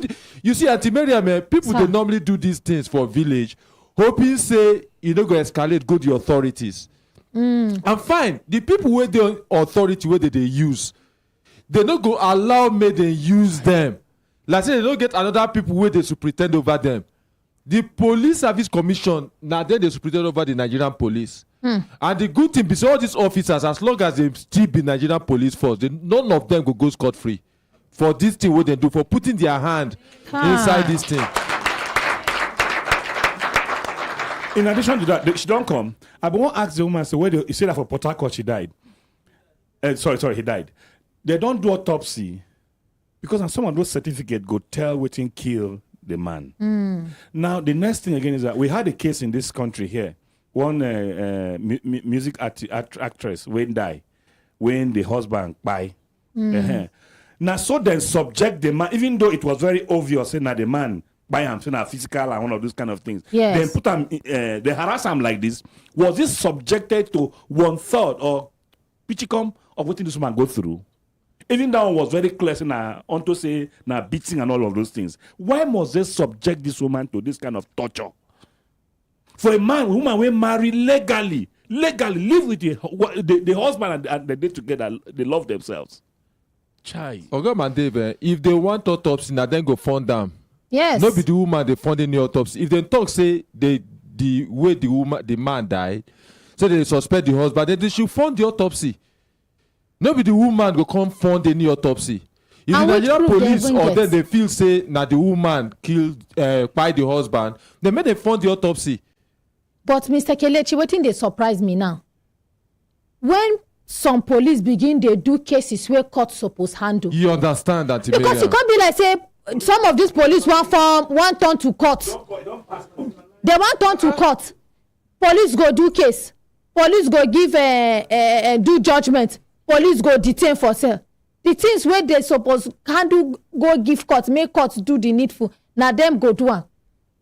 And this bail of a matter is getting somewhere else. So the policeman allegedly they don't fight themselves. They can't even call and say that 2 million where she pay, say na the CSP fine collector, so they no collect their own share. Did you hear her? Their own share. Auntie Mary, imagine son, no be say this woman no involve certain people for this case. A son is involved in this case. Politicians are involved in this case. Yet this thing, now the thing way they go on for my mind as I adjust mic for her, they tell her to hold. Be say imagine if ordinary president this platform no day. So this kind of thing could just happen like that. You see, it's beyond giving justice to this woman. Yes. It's also making the children to understand, no, there's something good about Nigeria because whether anybody like it or not, Brekete family they inside Nigeria. Yes, sir. You understand? Ordinary president na Nigerian, where they very patriotic. Now the question I'm asking is this: imagine if they. So this woman go just run for pillar to post, then accede to their request because they don't get any other place where she for go to. So that's why every time, from time to time, we go just pause, say thank you, ordinary president. Thank you for not giving up. Yes. Even when the odds they against you, thank you for not giving up. And I want to use this opportunity to tell people where be say then get certain dreams where they bigger than themselves. Where be say look their present self no fit actualize that dream. Say don't give up. It's beyond you. It's beyond your family. There are destinies depending on that dream, on the success of that dream. So don't give up. Mass whether she don't come back, give her mic. Okay, Auntie Miriam. Thank you very much. See, yes, ma'am. This is what they tell you when we they talk today. We passed through. My family. My father was a very good businessman, and my father acquired many things. So when my father died, this is the small one. You just the hear am because now this place. So my father acquired many things, but when my father died, they subjected my mother to nothing. They collected everything from beginning to the end. They refused to give my mother anything again. This suffering I was going through it with my mother. Even before my elder one started going to school, we used to drink garri. We used to farm from one person to another. They were mocking us. My mother said, take, as long as you leave my children for me. Take everything. We were just suffering and going up like that. And they told my mother that you are the one. My mother with my father, they were together like what? They were envying them when things was going on. And they helped them to train their children, to do everything for them. But when my father died, they came and told my mother she would drink one thing or the other to prove that she's not the one that killed my father. we are very small, but very, very intelligent. Thank God for my senior brother. Everybody will really round around my mother and say, my mother will never take this in.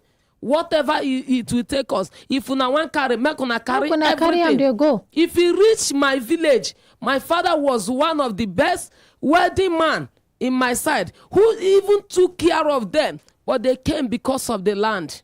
Just ordinary fence. They said they are the owner. That is how they started fighting until when my father died. The battle continues like that until all of us ran away from the village. It's too much. Everywhere in Nigeria, the injustice day, especially to women that their husband died. Hi. I can feel Mom Gio's anger. Madam. Yes. Is she here? Okay, Yes, Mr. Auntie Kelechi, Miriam. please give her. Madam, your husband, I don't know whether una marry legally. Yes, legally and court. Okay, una do traditional. Yes, and we did the court wedding. Una get children. 4 children, hefty children. They're all in abroad. So before now, una don't get some trouble with family members. My husband will have some problem with his siblings. But no be like say it concern you, like No you concern marry. me on their property, the land or stuff they are dragging. Even up to No, I now, just they are in want to bring court. them out so many Nigerians no say. Thank you very much. Please, let's appreciate our mommy there. It be like saying now, men will not suppose begin to invest on una children and una family. Very soon now, people no go they keep property, assets and the rest. The only thing they go do, they go just they carry the money, go they keep for school. I bet this one for my children made them finish school. This one for my children for university. Just invest in your children and your immediate family. Because some families they get nothing but unuseful brothers and sisters. Their own be say, give them the money, go the nearest place where they go drink the money to stupor. Carry woman, pay money, useless the money. And now no be them work for them. And I then sabi this kind witchcraft thing, person na witch, person they do ritual. And nobody pass them, they waka go babalawo. Every day that church slippers they chop for under leg. Because they don't want to take their life, do better thing. They don't want to do anything. Now to waka from one traditional medicine to another, one babalawo to another. That's now why, even if they steal billions, they no go ever look good. Their skin go still dey dark. Their teeth no go bright. Their eyes go dey red. If you come close to them, now smell, they go smell. Smell of waiting, smell of evil and wickedness. Barrister Pamela, please call them. Auntie Miriam, Yes, ma'am. it's quite fortunate and a shame that this is a story we keep hearing from the eastern part of Nigeria. I wonder. We the Igbos, we need to be ashamed of ourselves. That any story that comes out from the east is about property. Somebody can no longer die in peace now in the down east. Somebody must kill the person. When somebody dies, somebody killed the person. No more natural death in the eastern part of Nigeria. There's no more natural death. Any death in the eastern part of Nigeria is ritual, poison, and all of them boils down to property. And it's becoming too much. So we the Eastern, we the Igbos, we need to be ashamed of ourselves. For this kind of story to be coming out from that part of the country. And the person that is doing this to her is still an Igbo woman. A woman for that matter. And an Igbo woman. The person doing this to her is a woman that is doing this to her. And an Igbo woman at the same time. Because I know that there are procedures to things when it comes to the police. There's a petition, yes. You are invited. Madam, were you invited at any point in time? I did not receive any invitation. Nobody called you to say that there was a petition against you? No. Nobody wrote to you? Meanwhile, Zone 9 have no jurisdiction over Port Harcourt to come and rest there. Zone 9 operates only Abia, Imo, and Ebonyi states.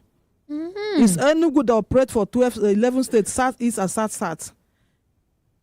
So, and now, okay, there was no petition. There was no call to say There was no that call. you're There was no invited. invitation. And they came all the way from Zone 9, Umuahia, to Port Harcourt. And I know that the little I know, if police is going for trans-state arrests, they usually report at the command to say that this is why we are here.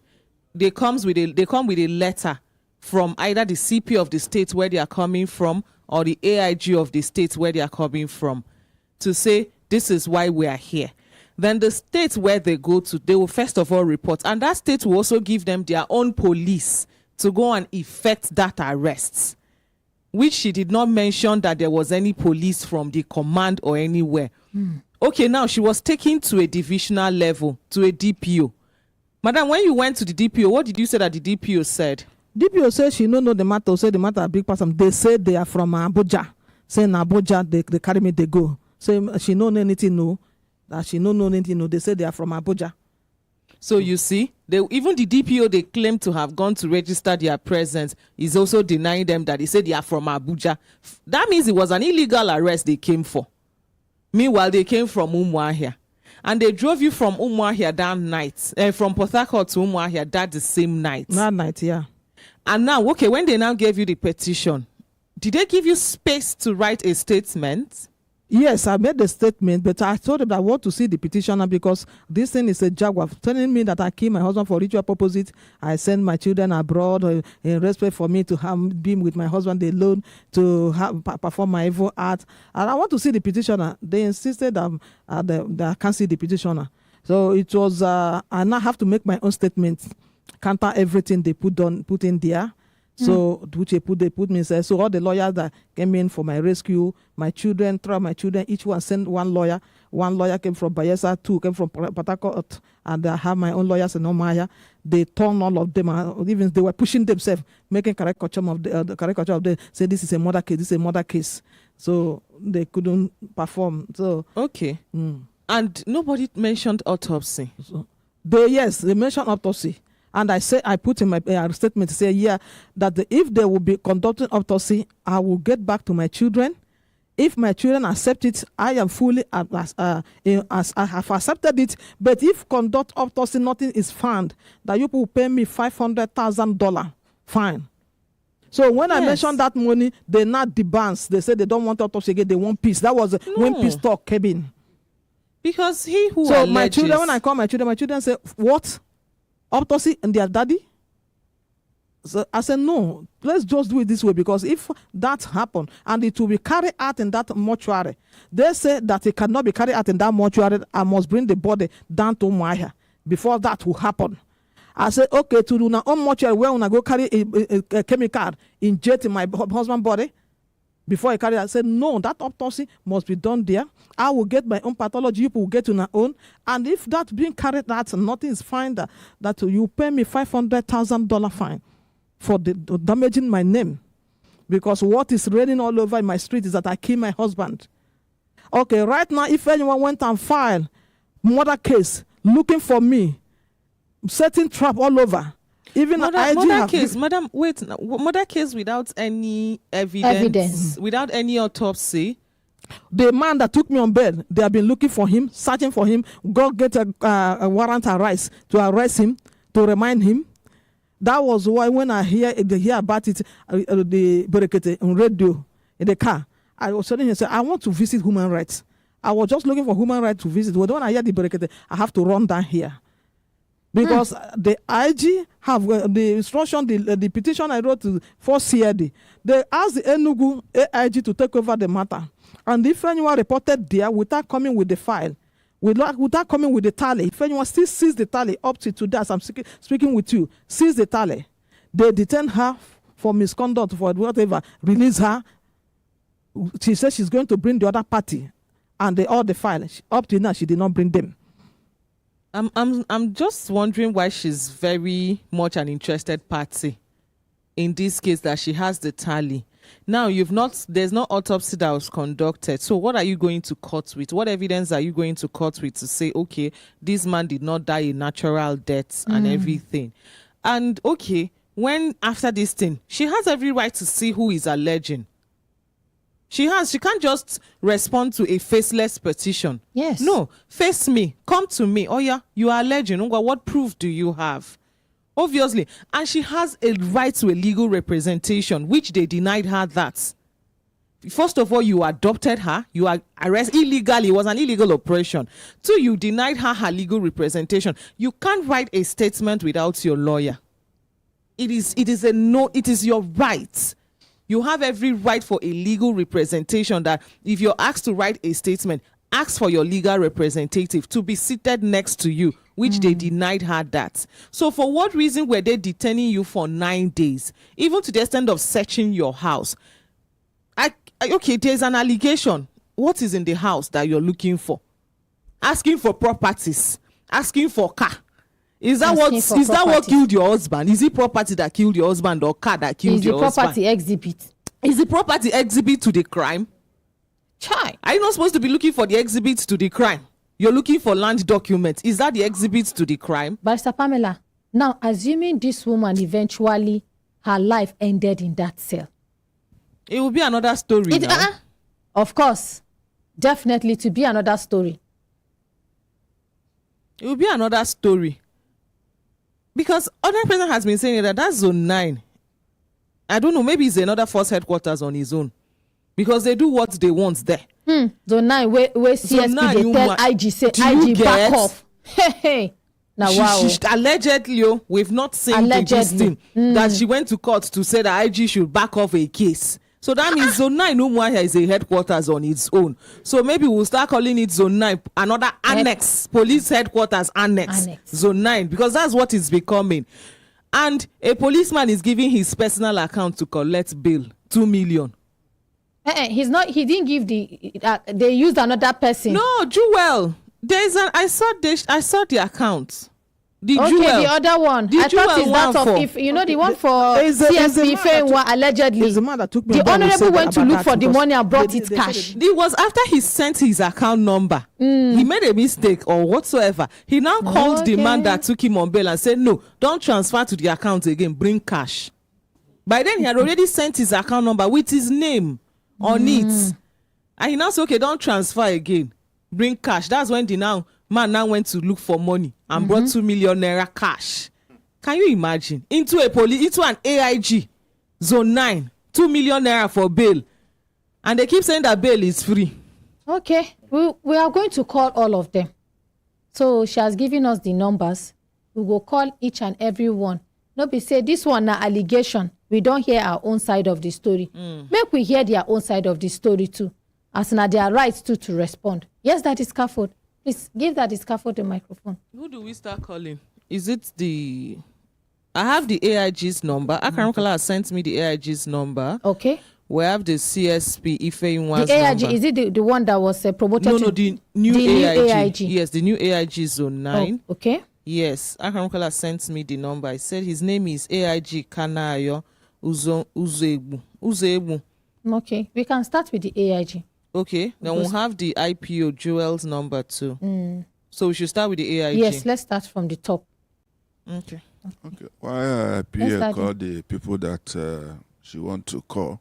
I want to sum up courage to say one or two things. Number one is because I'm an Igbo man and I'm an elderly person. It's painful, just like PA said, Barrister Pamela said. It's a shame and a big shame. The Igbos all over the world should hear this and hear me well. There is a big shame. It's not all about money. It's not all about influence. Influence that is not working. Money that is not working. No matter how much you have, as long as you cannot say the truth and you cannot stand for the truth, you cannot tell the truth, then your money is as good as nothing. No matter who you are, no matter what you think you can do, as far as this country is concerned, the Igbos has messed up. They have failed. Since your own brother is after your wealth, is after your property, is don't care how you are going, where you are going to, where you are coming from, is a big shame. The person that I'm even feeling for is the woman and her children. The man has gone. You don't know what is happening. Now, a fellow woman, sitting on top of this matter, dictating, an Igbo woman for that matter, dictating, telling the whole world she don't care what will be. Even though from all indication, there is case long before now. There have been case torso, there have been a torso before now. Yes. And that is, so it's like a revenge opportunity to pay back. But I'm saying, ordinary president, today is not the first, is not the last. We know him, what he can do. And I know that yes, as this matter enter here, they are no going back. Yes, sir. Now, the matter no longer belong to Zone 9. The matter no longer belong to Igbo Zone. The matter will now start from here and end here in Abuja, because Abuja is the headquarters. There are nothing we have to do again. All the people involved, all the money involved, they should prepare the money and come back, bring the money. The matter is over now. It can't continue again in Omahia at that Zone 9. As far as Brekete is concerned, ordinary president is in charge. There is no better way to see a father of all nations than to see that Brekete family, one man, stand and say, yes, this is me, and I'm fighting for those that cannot fight for themselves, and is making impact. The whole world is watching. If Nigeria Police Service Commission, all the people that are involved, the matter should do what? Should be transferred to Abuja immediately. All the people that are involved should move down to Abuja immediately. And enough is enough. With the Igbos, Ohaneze and Igbo is not by name. This is the time to show that truly you are Ohaneze. The true meaning of Ohaneze is that you are in charge. That is, it covers everybody, whether young or old, and you can't be answering this name without any impact. If you cannot do what you're supposed to do as an Igbo person, as a group of people, then there is no need of bearing name. Thank you very much. Let's appreciate that, Iskafu. Yes. And Auntie Mariam, this is also to the Abia people, because this is your son. Or he was your son. He's still your son now, and his wife is your daughter. This is your Abia people. Where are you people? This is happening in your place. The governor is a very good governor. He needs to look into that Zone 9. He really needs to look into that Zone 9. If it means to even close the Zone 9 itself, close it down. It's because it's causing more harm than good. More harm. They've spoiled the image of the Nigerian police more than. This is not starting today. Zone 9 has been, like every now and then you hear Zone 9, it's all bad things. We've never market. Market. We've never heard Zone 9 of any good thing. Only when AIG Kalma was there. That's right. Which the woman also testified that she had a case there, and it was Kalma that's brought those, that's told them to do the right thing. That is the only time we heard good thing about Zone 9. But now it's bad. Anything Zone 9 is market, money, killing, everything, injustice. That's why I call it Force Headquarters Annex. Let me call the AIG. Yes, please call the AIG. And this thing we wanna they see. Not be only for Igbo land. It dey happen for all tribes. Yes. Honestly speaking, it dey happen for all tribes. Hello, good morning, sir. Hello? Hello, good morning, sir. This who's calling? Yes, my name is Barrister Pamela Pius. I'm the PA to the Ordinary President. Please, am I on to AIG Zone 9? Yeah. You are PA to who? Ordinary President, Brekete family. Yes. Okay, sir, you and I are live on air as we speak. I'm not really disposed. What's about you? Sorry, sir? I'm not really disposed. I'm just, okay.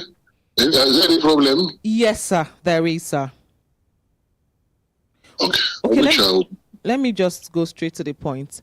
Okay. Yes, sir. Okay, go ahead. Yes, sir. We're calling you concerning a case that's happened in Zone 9, Umuahia. Okay. Yes, there was a petition written against a woman, and she was arrested, or I won't even use the word arrested. She was kidnapped by the men of Zone 9, Umuahia, from Port Harcourt and taken to Zone 9 that the same day, alleging that she killed her husband, that there was a petition. On getting to Zone 9, Umuahia, they gave her the petition to respond to, which she responded to, and she asked them, can I see the petitioners? Because I need to see them face to face to understand why they are alleging that I killed my husband. Meanwhile, her husband died in the hospital, and they refused her that. The IPO in the matter is Jewel Nwafo, headed by CSP Ifeyinwa, and she was detained for 9 days. During that 9 days, she wasn't given access to her lawyer. She wasn't given access to anything.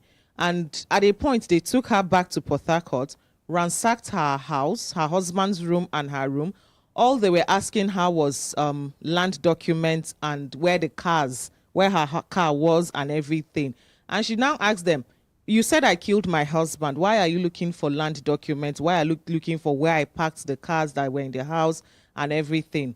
And after the search, they took her back to Zone 9 Umuahia, detained her there, and now took her to the mortuary where her husband was lying, and asked her to give order to the mortuary attendants to take her husband's cup and bring to the Zone 9, to the police station, the Zone 9 Umuahia, which she said she can never and will never do. Because why would she bring her husband's cup to the police station? Why? On what ground? And they now said, okay, since you have refused to bring your husband's cups to the police station, we will not release you. She said, no problem. Don't release me. Keep me there. But as long as my husband's cup, we will not take it to the police station.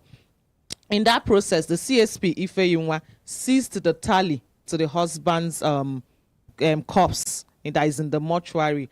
And another point again, they asked her to what is it called? Pay 2 million. They asked her for bail. When they decided to bail her, they asked her she has to pay 2 million naira for her bail, which the IPO to the matter, Jewel, sent his personal account to the person that was supposed to bail her. And after a while, he called back to say, no, bring the money cash, which the money was brought cash to the Zone 9 police station. That's the sum of 2 million. That's when they allowed her to be bailed. And she wasn't just bailed like that. She was bailed because there were pressures from people politically, and also her people because the husband is a chief and other people. That was why they bailed her. Now, when she was released, she wrote a petition to the IG, and IG asked that the case should be transferred to Enugu. The case was transferred to Enugu, but the CSP Ifeyinwa got to Enugu without the case file, and she was asked to bring the case file. She refused to transfer the case file to the Enugu division. And at a point too, according to the woman allegedly, that she went to a magistrate court in Umuahia there to get an order stopping the IG from transferring the case from Zone 9 to Enugu, so that she will be the one to handle the case. Now, we asked, were there autopsy carried out to prove that her husband did not die a natural death? She said that they asked for autopsy, and she told them, if you do an autopsy and you don't find anything, you're going to pay me compensation for doing that autopsy and for desecrating my husband's corpse. Then they now refused. There's no autopsy. There was no any investigation. Just that statement that she wrote. Nobody came to present themselves to say we're the petitioners. Meanwhile, the names on the petition are not even a relative to her husband. They are just ordinary village people. So our concern now is, why is CSP Ifeyinwa a very concerned person in the matter, to the extent of seizing the hospital tally, the mortuary tally to her husband's corpse, to the extent of getting to the court, getting an affidavit to the mortuary to tell the mortuary to release the corpse to her so that she'll be able to give the corpse to the other party. Hello, sir. Are you there? Okay, I'm with you. Go ahead. Yes, sir. And ever since then, she has taken the case to magistrate court in Umuahia there. And we don't know what charges. Like, why are you taking her to court on what charges? Because the investigation has not been concluded. There's no autopsy that was done. Nobody was presented to say, these are the people that are alleging that I killed my husband for ritual purposes. Nobody. It's just a faceless petition. Nobody has come to say, this is it. Nobody has interviewed the two parties to know what is the actual problem. All what they are after is to retrieve the corpse from her, retrieve the landed documents from her, retrieve the properties, her late husband's property from her. Because at a point, they also called her to say, okay, come for a peace talk. This is what you will do before we would let all those things die. And she refused and said she would never agree to that. So, sir, the ordinary president said we should reach out to you, that you're the AIG Zone 9, to hear from you if you are aware of this case. Okay, thank you very much. Indeed, I thank you. I really was not prepared for this question. It's a very lengthy one. I will not say I'm indisposed, but let me say I'm disposed because I was just rushing to go to work after taking my bath. I have to park our car somewhere so I can be able to get you very clearly. Indeed, I thank you. I see that matter incident happened before I came here. I'm less than 2 months old here at the place. But then I think I am conversant with that matter because my predecessor that took up from me, when he was handing over, he reminded me about this matter. He said I have to be very careful that the matter is a petition written from a son and addressed to Abuja that will give it to him to investigate. And they were able to finish the investigation. I thought it was just a joke. So I just inherited the matter from him. And when I go and peruse through the case file, I was meant to understand the incident happened. The man died. The man has a chief. Yes. He has a wives, and one was married one from America and now have a child. And also he had another one from Nigeria, have also a child. And along the line, too, the man died, the chief died. That was died sometime on September last year. And then the woman, too, the grudge was there. The grudge there was that the woman didn't make the woman in abroad, even her son there, so know that actually the husband had died. And even his relatives, too, they didn't know that the husband, their brother had died. So it was on December when the issue was raising up, and then she confirmed to them that his husband had died. So they were not too satisfied with this kind of contention because this incurs suspicion. So the husband, people, and the son of the man wrote a petition through a son, like I told you, to say that want to know what circumstance surrounding the death of their father and their brother. So the matter was referred to that on December. The matter was being investigated. The woman too was invited, and then as the investigation continued according to what I saw in the book, that matter, the man didn't die on December. He died on September. When they went and saw the tally reached December when he was deposited at the mortuary in Barakot. And this kind of thing, is very incredible because this thing cast out in the mind of even the first wife and his son. They say no. They want to know actually why is it that the woman doesn't inform them that something must be wrong about this matter. They were along the line when there were investigation skip around, and there was a move to do a postmortem to know actually because we know these doubts have been casted. I could be expected. Because when the two parties are involved in the conflict and trying to identify, all the parties have to come to identify what is really the cause of the death. They have to witness the postmortem examination. I was meant to understand too that the woman was called to drawn to postmortem. She declined. When the people, the relations of the man came, the woman was invited, please come, let us do postmortem. Because even though postmortem, you cannot do postmortem outside the knowledge of the woman. So two of them have to come together and witness, two other experts from the government doctor who will do this postmortem. to ascertain actually what was done. I think that was what delayed this matter, and suspicion was everywhere. The refusal to compromise with police investigation to know the actual cause was what raised suspicion, and then up to now the matter unnecessarily located. The matter is still under investigation.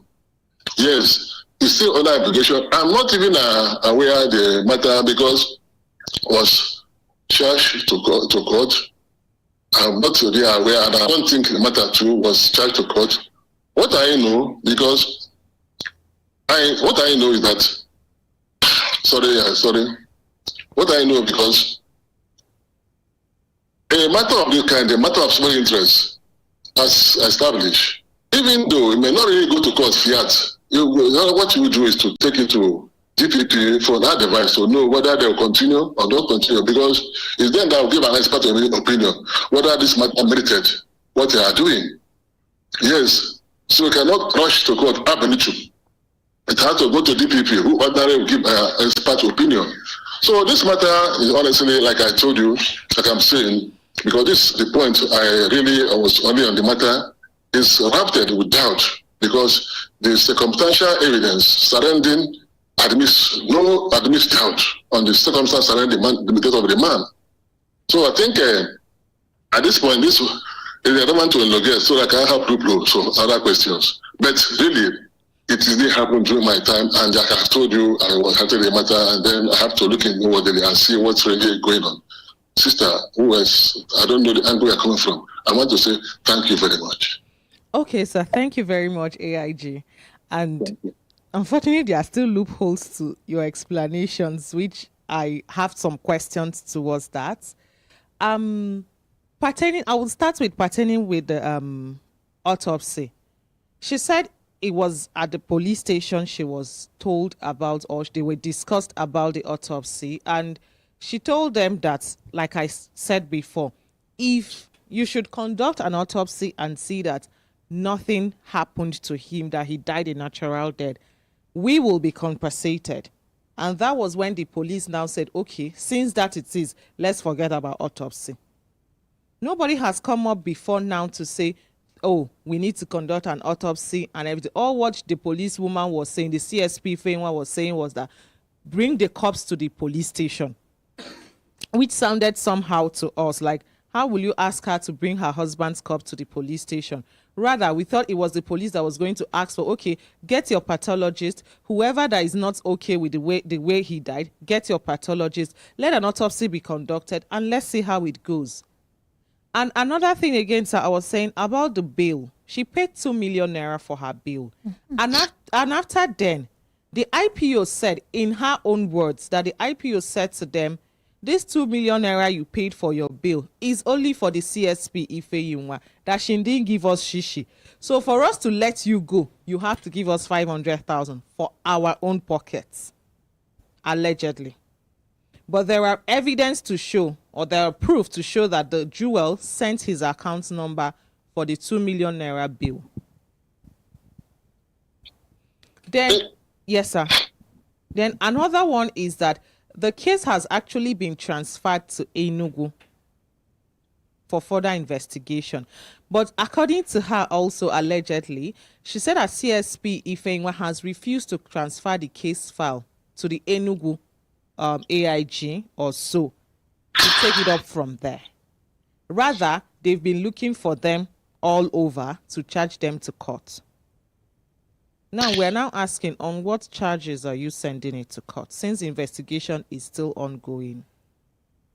All right. I told you, I think that if CSP would have been competent enough to explain. I don't know whether you have addressed this question to him. Like I told you, this incident happened many months ago before I arrived, only going through the case file so that I can be able to ascertain the reality was on the ground.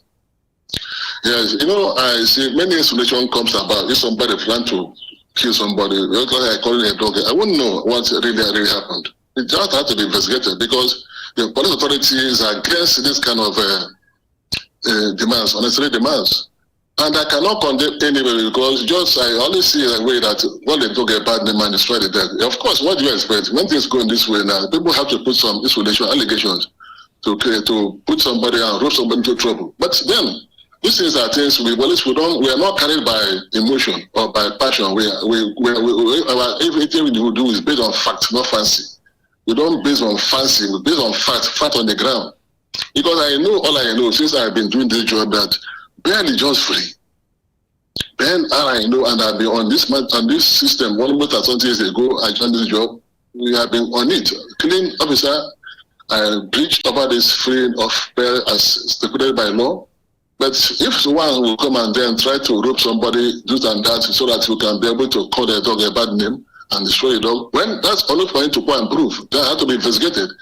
When I tell you say the things, let them prove so that the person who is responsible will pay tally for it. Authority in Abuja is against this wahala, this kind of a thing. Thank you very much. You see, this matter I told you, the people who wrote petition against this woman is led by a son, senior advocate of Nigeria. They are very, very worried. They want to know actually what is really on the ground. That is why, as if you see the matter became so intense. Sorry, AIG, sir. Sorry, let me interrupt you. Another son also came because she has right to a legal representative. Another son also came to represent her. Let me finish up. You asked me a question. They also allow me to. Okay, I don't want to be under it because, like I told you, I was not really prepared. I was just rushing. Okay, sorry, sir. We're listening. My memory over the matter. So even when they wrote, they wrote that they want this matter to continue. They wrote Abuja said continue with the investigation because we don't just to try to duplicate cases on that really. Yes, all we do, I think there has been a report on that matter, interim report on investigation, because interim means cannot be completed, sent away to authority to go through. It's on the ground. Yes. And even so now Annex 2, a comment I was instructed that they should send them a comment, a official report on that matter, so that this now to be cleared and confidence will be restored. So as long as somebody trying to negate matter unnecessary, and we don't want to, you are invested in here, you as if somebody is not competent to do their case. So generally, my sister, like I told you, the matter is still on. It has not been fully exhausted because postmortem, there's a need for two parties to bring their postmortem. If actually there's a doubt. From a government doctor. Some will, even the human side too, will say, okay, I want to bring my own doctor, which is a government doctor, postmortem doctor. And then the government side to bring the postmortem doctor. Two of them will come together, do their exercises. Because this is a medical report. They are competent. This is competent to do this. And expert for medical doctor, we don't question it. If he comes out, then it's okay. This is what the woman didn't die, or the circumstances where it will establish what lead to the death of the man, whether it's caused by this. They will see this because you cannot be talking about this only without having medical report. Medical report has to be established, and the refusal of the suspect to say no, I will not let them do. Police cannot do a postmortem on their own. There must be witnesses who witness the examination. Those on the party sides, this side has to be done.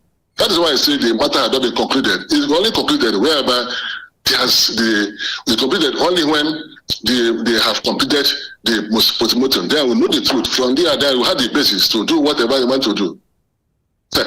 Thank you very much. I don't know whether I get me correct, because before I start this matter, I say I was not really prepared. I was on the test of, but then I just have to refresh my memory to give you a little I can do. Thank you very much. Indeed, I thank you. Okay, thank you very much. Thank you very much, AIG. I just have two other things before we draw the curtain on this. Like you said, there will be a postmortem. Okay, we would advise her to get her pathologist, and the other parties should get their pathologist when they are ready.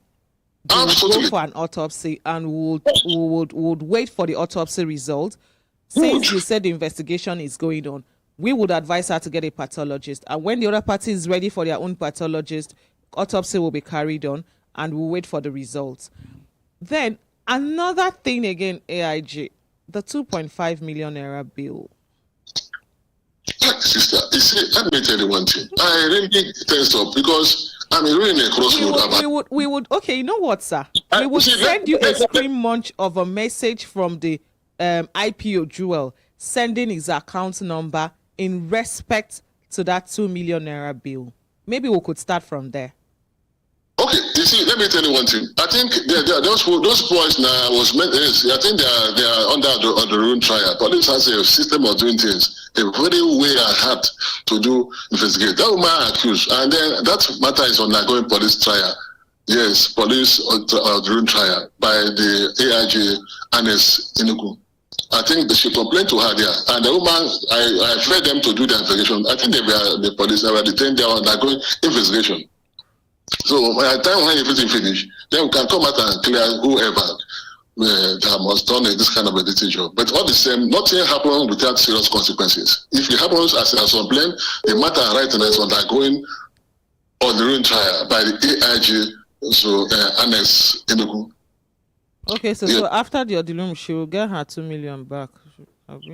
My sister, we know because I told you, we believe in fact, not fancy. You can't just say somebody's. That is why I said I will send you a message, a screen munch of a message, a text message he sent to her shorty to transfer the money. I will send it to you after we're done with this call. No, you don't need, because there are people doing that trial. And I told you. So we should refer that to them. I said to them, there are two. I came here up to almost 2 months ago, and this matter happened. Started by on December.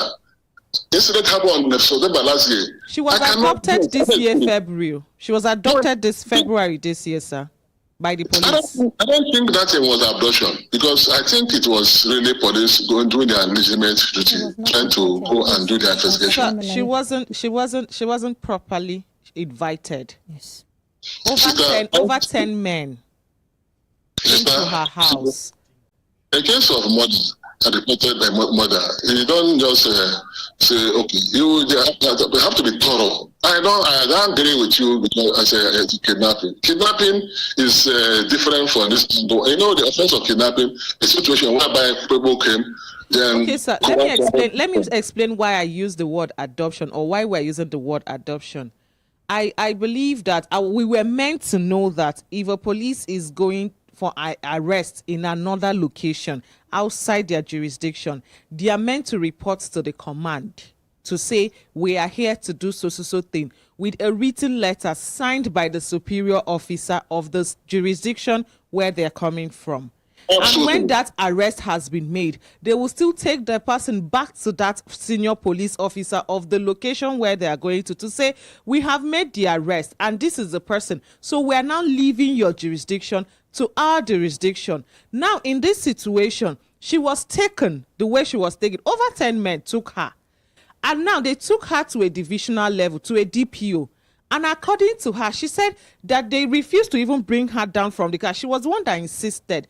And when they took her to the DPO, she asked the DPO, are you aware of it? The DPO said no, that these people came to me and said they were from Abuja.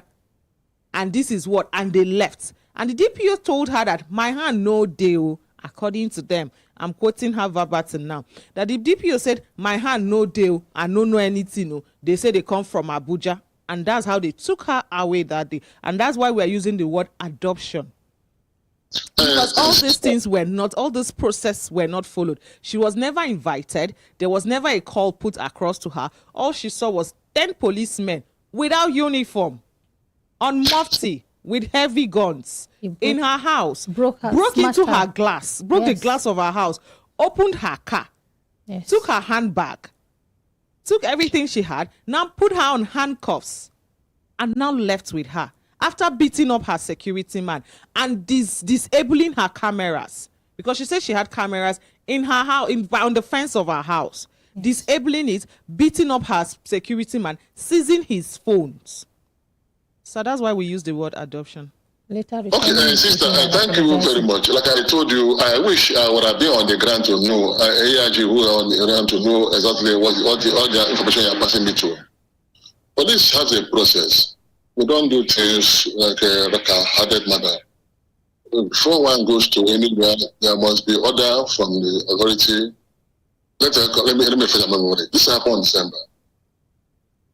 If what you have said was on the ground is bad, but then let me tell you one thing: police has a process. If you want to go in another state, you book an activity, activity, And then when you authorize you to go, they enable you to go, signed by the NEIG or senior officer, and to enable you to go to any area you are doing investigation. On arrival, you go to the CP who's on the ground there, book your arrival. Then who then order you to assist you to do the arrest. And this they all you know about police investigation. On the arrest, then you can bring the suspect down to and commence the application. Remember this matter I told you is a case of murder. Attempted murder. So it's not a case that one can just see and then you throw away. So this has been the process. This is the process of our investigation. I think that must be truly followed. If not, she's actually in the studio with us. Can I go close to her so that you hear from her to hear that it wasn't followed? That process or that procedure was not followed, sir. Sister, let me tell you, honestly speaking, I don't even know that woman. I've not seen her right from her, and I would have wished to see her. So at least if they have seen her, you would have been able to arrest the situation. Yes, you know, if somebody making defenses, you put a lot of explanations, a lot of bull and coke story. Like I told you, police will believe in fact, not fancy. I don't see a reason why I should engage with her, whom I have not known before. You say I should go. We are doing our investigation, which really go. At the time of investigation, you see the truth of what really unfolded. We don't just try to be and then the cross-examining me with a woman whom I don't know. No, sorry, sir, because we know it's actually there's an allegation of murder case. We're not judging on that, but what we are looking at or what we are complaining or why we are crying is the police attitude or how police handled her, the police brutality in it. That's what we are looking at. Like I said before, we would advise her to get her pathologist, while the police advise the other party to get their own pathologist. And when they're ready, autopsy will be carried out and the result will speak for itself. Absolutely. That has been agreed. But now our second concern or our main concern is the way the police handled her, police interest in the case, and the 2.5 million naira bill that the police collected. I don't know how you flog issues. Let me not use that word. I don't know how you want me to. So are you saying we should send her back to you, sir? No. Safety is guaranteed. No. If you want to come, I will be very happy. We are in the situation. So you are assuring us that her safety is guaranteed? Nobody can come for what? For what? Sir, she's traumatized. No, you see, let me tell you. You see, the issue of this solution, he wrote petition the IPO and the woman who you are alleging now. It's an ongoing process, investigation. We believe in fact, not fancy. They say evidence. It's not admissible. I cannot warrant conviction, a lot of evidence. We don't just be jump on back and say, then say, woman say. We believe in fact, not fancy. Okay, sir. Yes. We'll send you one of the facts, a screen munch message, and we'll ask her to come see you. And we'll ask her to get a pathologist. Very good indeed. Very good. Let she come so we can partner with her. We come to agree on the issue. We bring the only thing that can clear this down is a pathologist who will know actually what really happened. The both parties will bring theirs and should be a government doctor, not a private doctor, an expert. These are expert opinions. So at that time, then we can say make conclusion. Okay, I don't want anybody to be circumstantially biased or by passion. I want facts, not fancy. Okay, sir. That issue of insulation now, you are flogging it as if I have 10, 12 years. Okay, and I work on the ground, what's happened. Anything I'm doing here was paperwork. That one is handled. And police very thorough. At the end of the day, they will, if he's guilty, they will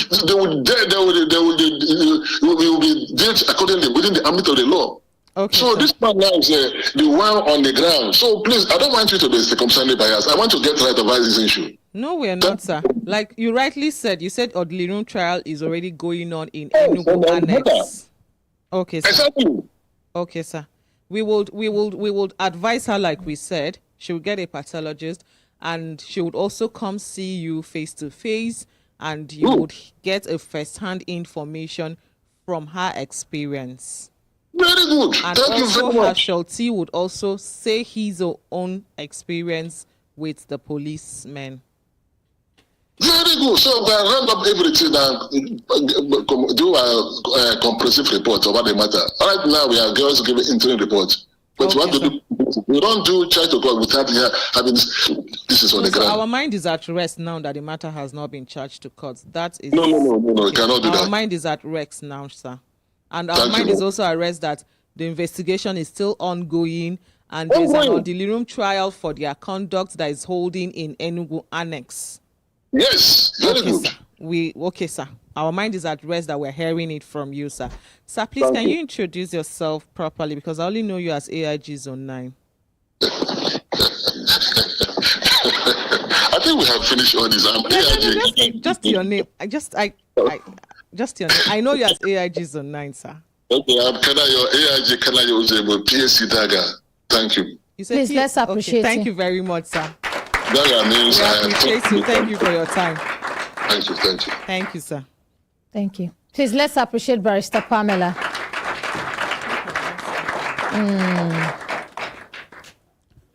Okay, yes, my brothers and sisters, if I look time and I go say time, don't give us signal. Signal make we do it in signal, make we continue to they go.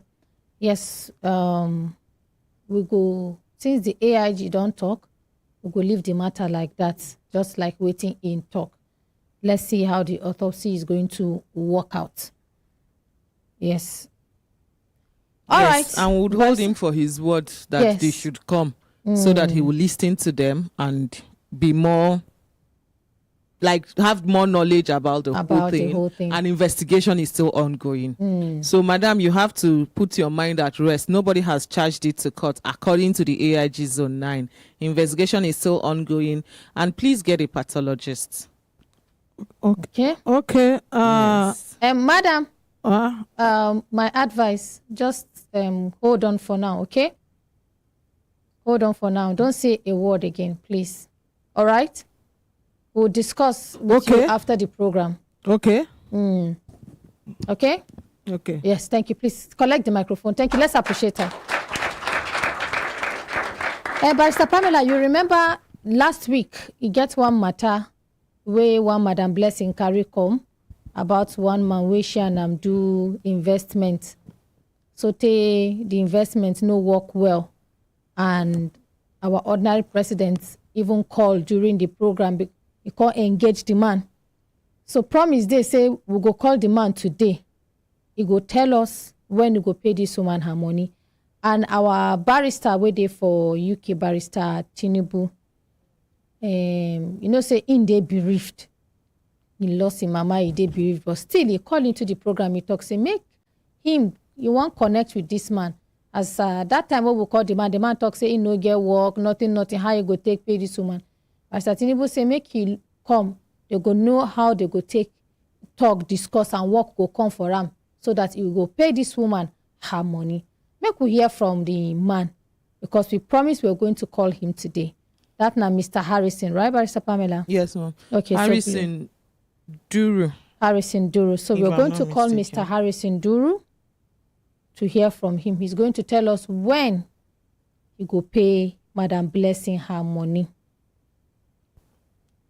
Okay, Yes, let me while call they him. do that, Barrister Pamela, let me just browse through our YouTube and see. So now Harrison Duru, who they call. MC Golden Mouth say, always good to hear from both sides, but the village people matter na another case. Okay? Hello, good morning, Hello, good Mr. morning. Harrison. Good morning, Barrister Pamela. Yes, sir. You and I are live on Good air morning. as we speak. All right. Yes. The ordinary president said we were going to call you back today to know what your decision on payments plan is for Madam Blessing's money. Okay. Yes, I don't know if I got that right. Yeah.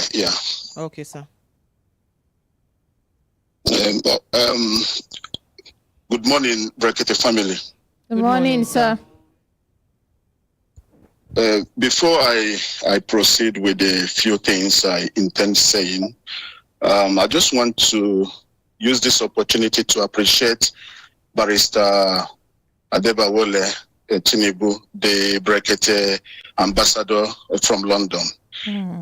Last time he made promise of getting a in touch with me, and I am here to tell us that that promise was fulfilled. He contacted me, and we spoke at length. And since then, he has been in touch, planning on how to get a job for me. So his effort is commendable. So I just want to say thank you, sir, for the effort you have put so far. So, well, I have been trying to process the whole thing since then, and the letter arrived to a conclusion that one, for clarity, I am not a fraudster, because, or I'm not a fraud, because the fraudsters are not reachable. There is no way you can reach them.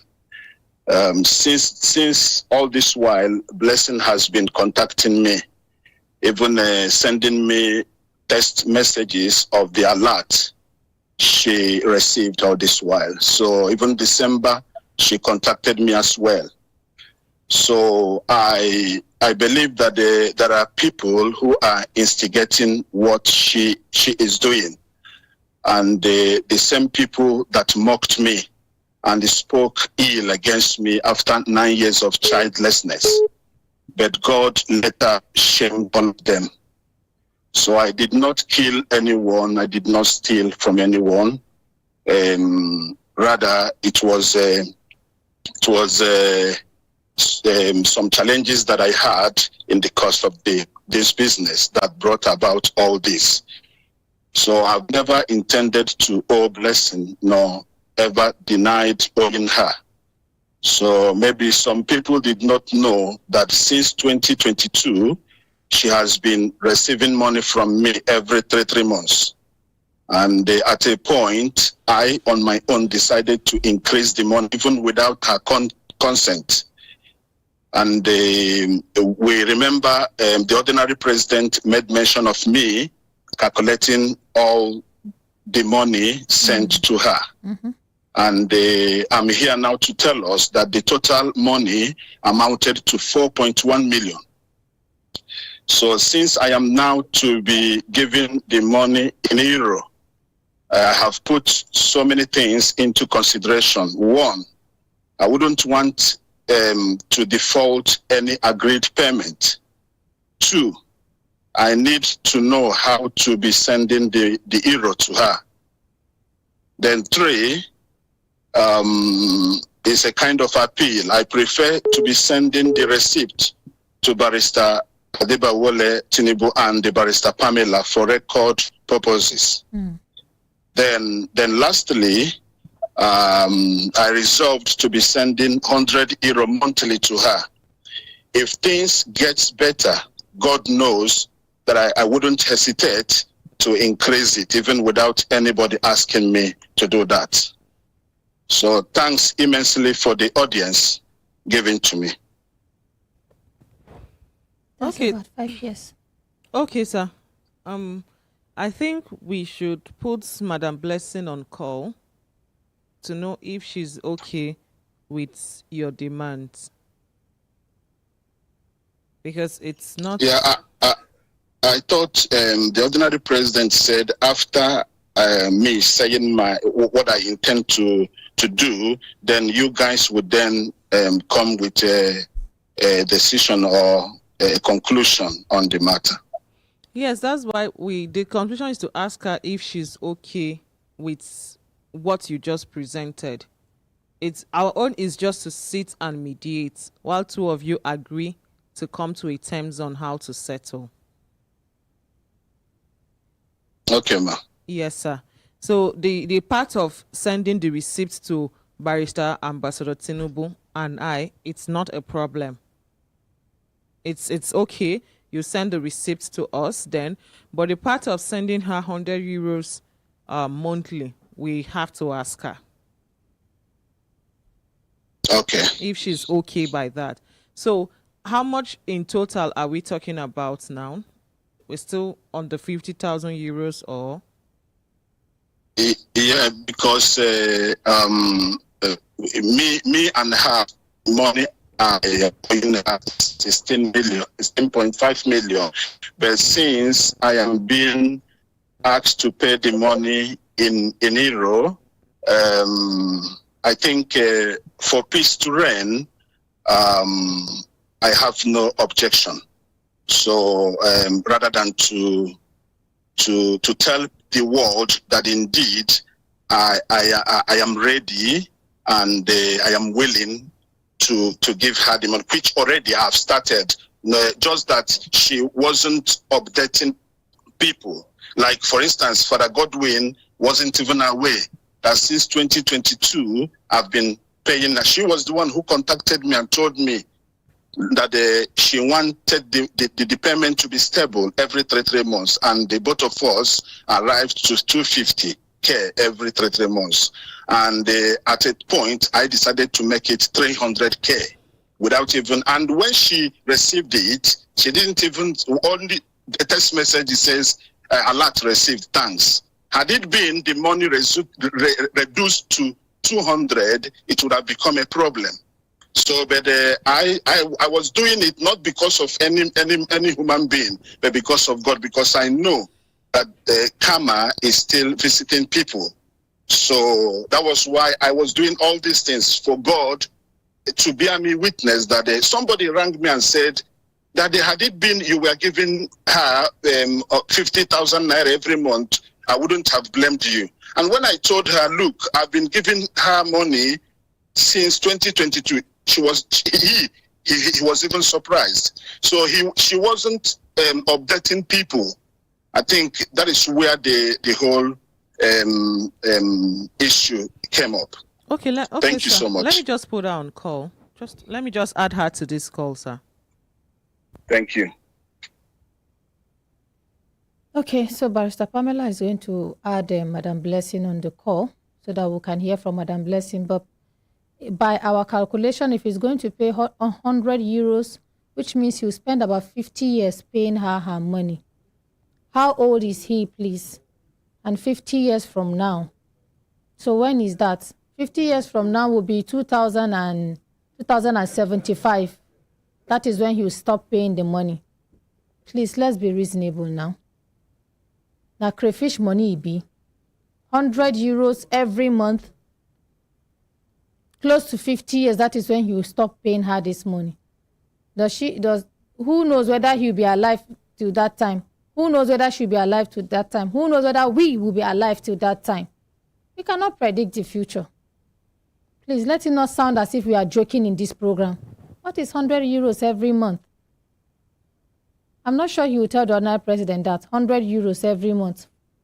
So you pay this money for 50 years, you are paying 100 euros. And this money was paid to you in 1 year, less than 1 year. Well, let's hear from her. But I don't think it's feasible. Let's switch places. If he was the one, would he accept 100 euros every month? Let's put ourselves in our brother's shoes. Whatever you don't want someone to do to you, don't do that thing to the person. Abba. Has she picked Barrister Pamela? No, not yet. We need to call Barrister Tinubu on this matter again. Because 100 euros, I'm not sure 100 euros will work out. Not even 1,000. Even that 1,000 is about 5 years to pay up the money. If you look at it, 1,000 is about 5 years to pay up the 50,000 euros. We're talking about 100 euros. Okay, there's no response. Because that's why I even had to tell him it's not my decision, or it's not us to agree. If Madam Blessing is fine with it, but that is not really. I felt maybe he was going to say 100 euro a week. When I heard 100 euros, I thought he was going to say even 100 euros in a day or a week.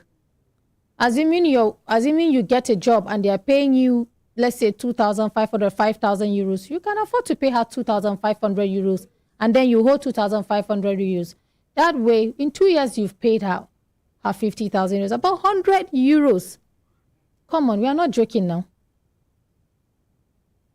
Okay, no response and no response. No. That Yeah. won't work, please. So he should go back and think about it. And this time around, we'll have to involve Barrister Adebowale Tinubu and tell him that this is what this man is saying. 100 euros per month. Yes, let me call Ambassador. Yes. No. Okay. Yakubu Ali, thank you, Mariam. This man is not serious.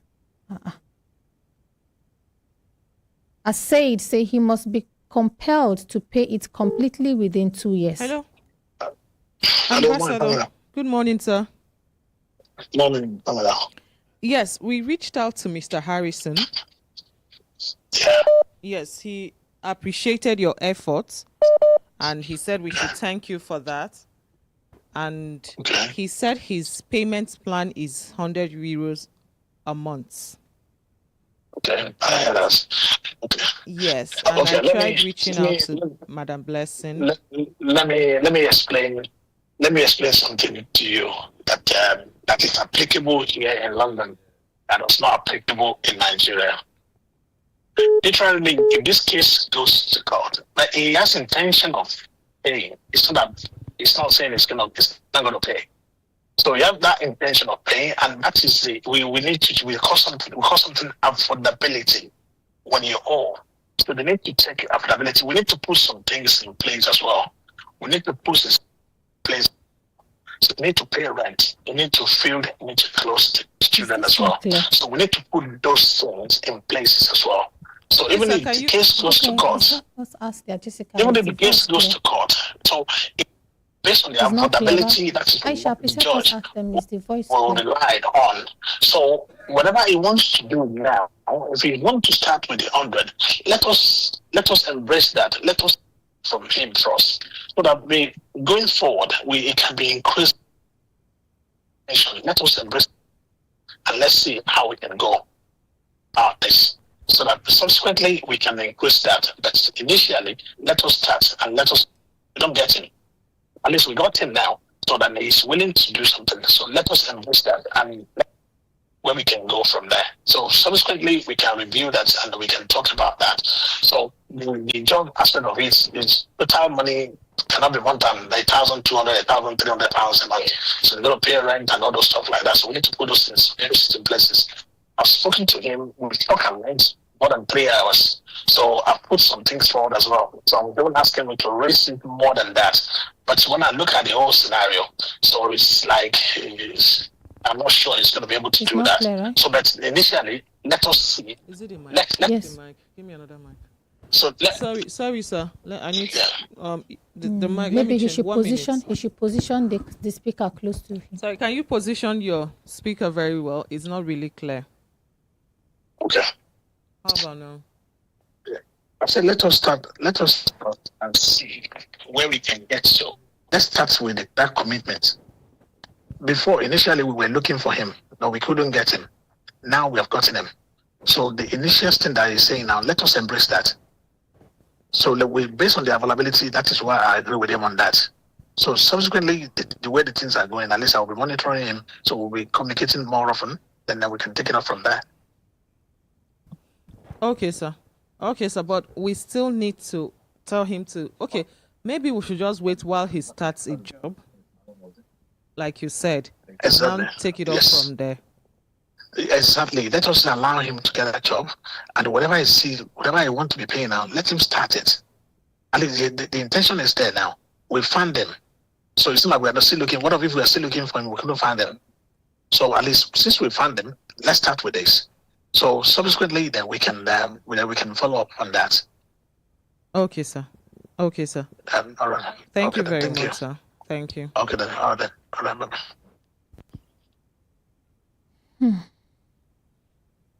So our ambassador's own point of view is that he's not working yet. So since he has started making a commitment and there's an intention to pay, let's start from there. So we still have to reach out to Madam Blessing to know if that is okay by her. Okay. Before we would now draw the curtain on that. Okay. Yes, and he has already proven, or he has already said he's not a fraudster, he's not hiding, he's available. So he has made himself available, and maybe we should hold him for his words now that he has come out and shown his interest. And let us also run a disclaimer. We did not call him a fraudster. Exactly. So that you will not go and say, Brekete family called me a fraudster. Exactly. Or a fraud. We did not call him a fraudster. Exactly. Yes, everybody can go back and check the video, watch it. Nobody called him a fraudster.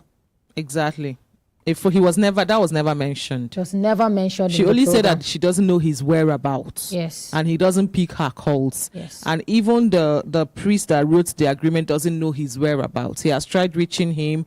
Everybody has tried reaching him. Nobody knows his whereabouts. That's what she said. Okay. Let's appreciate Barrister Adebowale Tinubu. While we are still making moves to reach out to the woman, or when we reach out to her, if all things being equal, there will be a caveat that if the lady accepts, if she accepts that, there will be a caveat somewhere that if he gets a job, definitely that one, which of course correspond Barrister Adebowale will tell us Tinubu. what he cannot increase that amount because definitely is really small. But based on the law that covers them there too, we'll observe that. Thank you very much. Thank you. Let's appreciate that, Diomande. Yes, there's an announcement. Mrs. Lubna Ali Hamisu is reporting a missing international passport bearing Lubna Ali Hamisu, which got missing between Central Business District, that is CBD, here in Abuja, and ENL Estate in Guzape, being on 3rd March 2025 around 11 a.m. Mrs. Lubna Ali Hamisu is reporting a missing international passport bearing Lubna Ali Hamisu, which got missing between Central Business District, Abuja, and ENL Estate in Guzape on 3rd March 2025 around 11 a.m. So anyone with useful information about the missing passport should please come to our radio station, which is Human Rights Radio and Television at plot 1184, Kora District, beside Games Village, Abuja. Yes, my brothers and sisters, if I look time, now go say time, don't give us signal. Signal make we do it, signal make we continue to the not they go. It gets one of our ordinary president's daughter, Mrs. Aisha, where they sell a lot of beautiful, beautiful materials. And as she also, they sell that oil where no they sleep, that better oil where if you carry and cook plenty things like edika corn or that soup, you go no say yes, you don't chop better soup. And I know say no be, just like Chef Fatima they talk, no be the cooking itself, now the things where you use. Now I make Chef Fatima they do her ingredients herself, her spices herself. And she, before she use any oil, she will go make sure say na correct oil. Because once you know get better oil for your food, you don't spoil the food. No matter all the things where you put, once you know get better granite oil, palm oil, you don't spoil your food.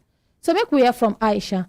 Yes, good morning, Mrs. Aisha, ma. Good morning, Auntie Mariam. Good morning, Brekete family. My name na Aisha Ogumuiwa. Na me they said that original palm oil we can resemble olden days megad when no they sleep. And everybody, all my customer know say any person will buy oil from my place, they know if you go out go buy oil again. Okay. Because the oil na correct oil. No be the one where they mix am with akamu or they mix am with color. Not true. And oil now don't even come down. Before we sell am 73, now that's 58,000. We are selling oil now. Wow, for the thank God. 25 liter. Yes, Auntie Mariam. Yeah. And for the materials, flour chiffon, what would they say? See them here. Very fine Mommy, materials. police, I And beg, come help her. this one man feel wear am. Woman feel so too. Wear. Oh. Yes, Auntie Mariam. Okay, I see Coach Aminu with this one. Yes. And it fit yes. them well. Yes. Yes. I like the way they sew am for me. Fit them well. Up and down. Very yes. nice one. Yes. Very beautiful material. And that material to go fit our daddy Oman Dave. So after program make you meet her, you go see that. You go fit buy some. And this material, Auntie Mariam, each yard now 1.5. That's so No be cheap. the one where you Yes, and very quality material. No be the one where you go buy 2 yard 8,000, go buy 3 yard 12,000. And this one quality even past that one where then they buy them with that price. Plenty amount. Yes, that one quality. But you see my material very. I feel give if you buy this material, I feel give you guarantee of 5 years. If it spoil, come back. I will give you this your material money. go past 5 years. Materials naturally they know they spoil. Now you go just dey tired to dey wear material dash am out, but na materials no in everlasting. You know they spoil. Once you get better tailor. 5 years guarantee. If it spoil, just return them. I will give you back your money. Yes.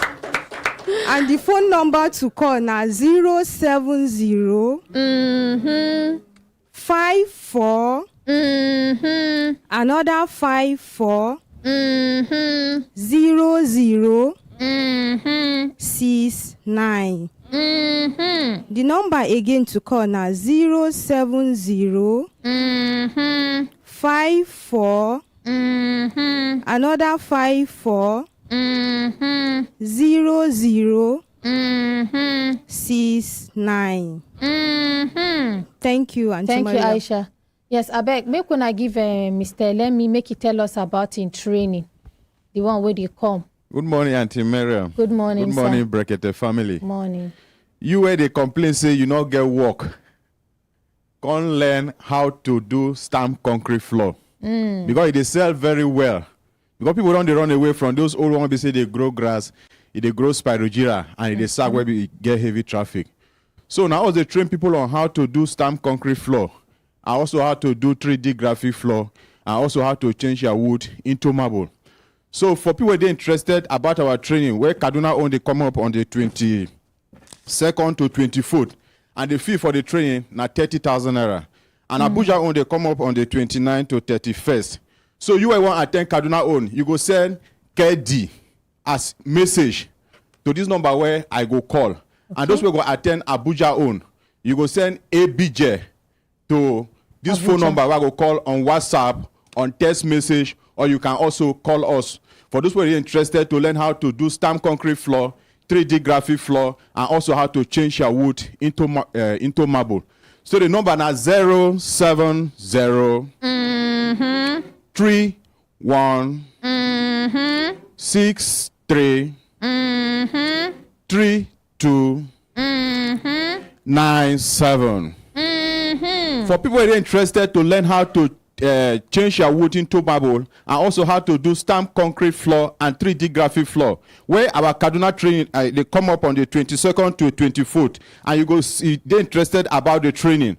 The number where you go send KD, which is Kaduna, and also our training where they come up on the 29th to 31st in Abuja, where you go send ABJ for message or for WhatsApp. The number is 070 31 63 32 97. We they also render services too. Thank you, Auntie Maria. Thank you. Let's appreciate Mr. Elemi.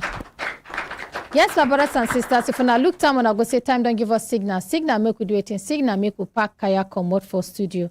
We don't finish for today by the special grace of God. Tomorrow will be Saturday.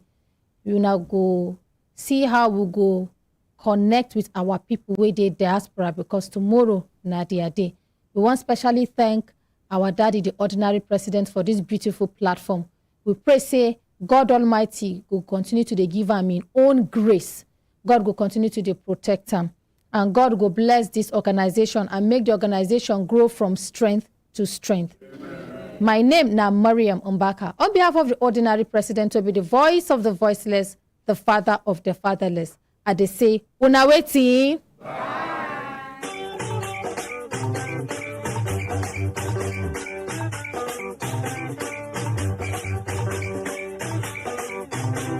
Bonanza. bonanza. My name na Mother Happiness of Happiness Computers. New phones don't come again. The name na Hot Wave and the battery na 5160. This phone get 1 year warranty. E get Pro 12, Pro 13, Pro 15. The RAM na 16 gig, 8 gig, 12 gig, 256. Anywhere where you dey in Nigeria or you dey outside, you wan buy for your loved ones, we go send and go give them. We can't get other things like laptop, children tablets, many things wey I no go mention. The place where you go come na Happiness Computers wey dey Lazaro Plaza, Wuse Market, opposite Access Bank PLC or behind Fidelity Bank, or make you come Happiness Computers wey dey Zone 4, Wheeland Plaza, opposite Zenith Bank PLC. The number where you go call na 081 80379365. You don't tire to the tonton for night. They find better sleeping position. We go give you confirmed sleep. No worry. Harafom dey here to make you sleep like a newborn baby. Harafom, now the correct manufacturer of high quality mattresses and pillows. We go give you ultimate comfort and support. Whether you like strong mattress or soft one, Harafom get plenty option for you to choose from. And where this gist comes sweet be say, you can fit get your own Harafom mattress or pillow from any of our branches inside Nigeria. Just show face today. Make you feel the difference for yourself. No waste time to ginger your sleep experience to another level. Oh yeah, sharply visit us today or call 070-00-00-0666. Again, 070-00-00-0666. Make you start to enjoy the sleep where you deserve. Harafom, now your comfort be our goal.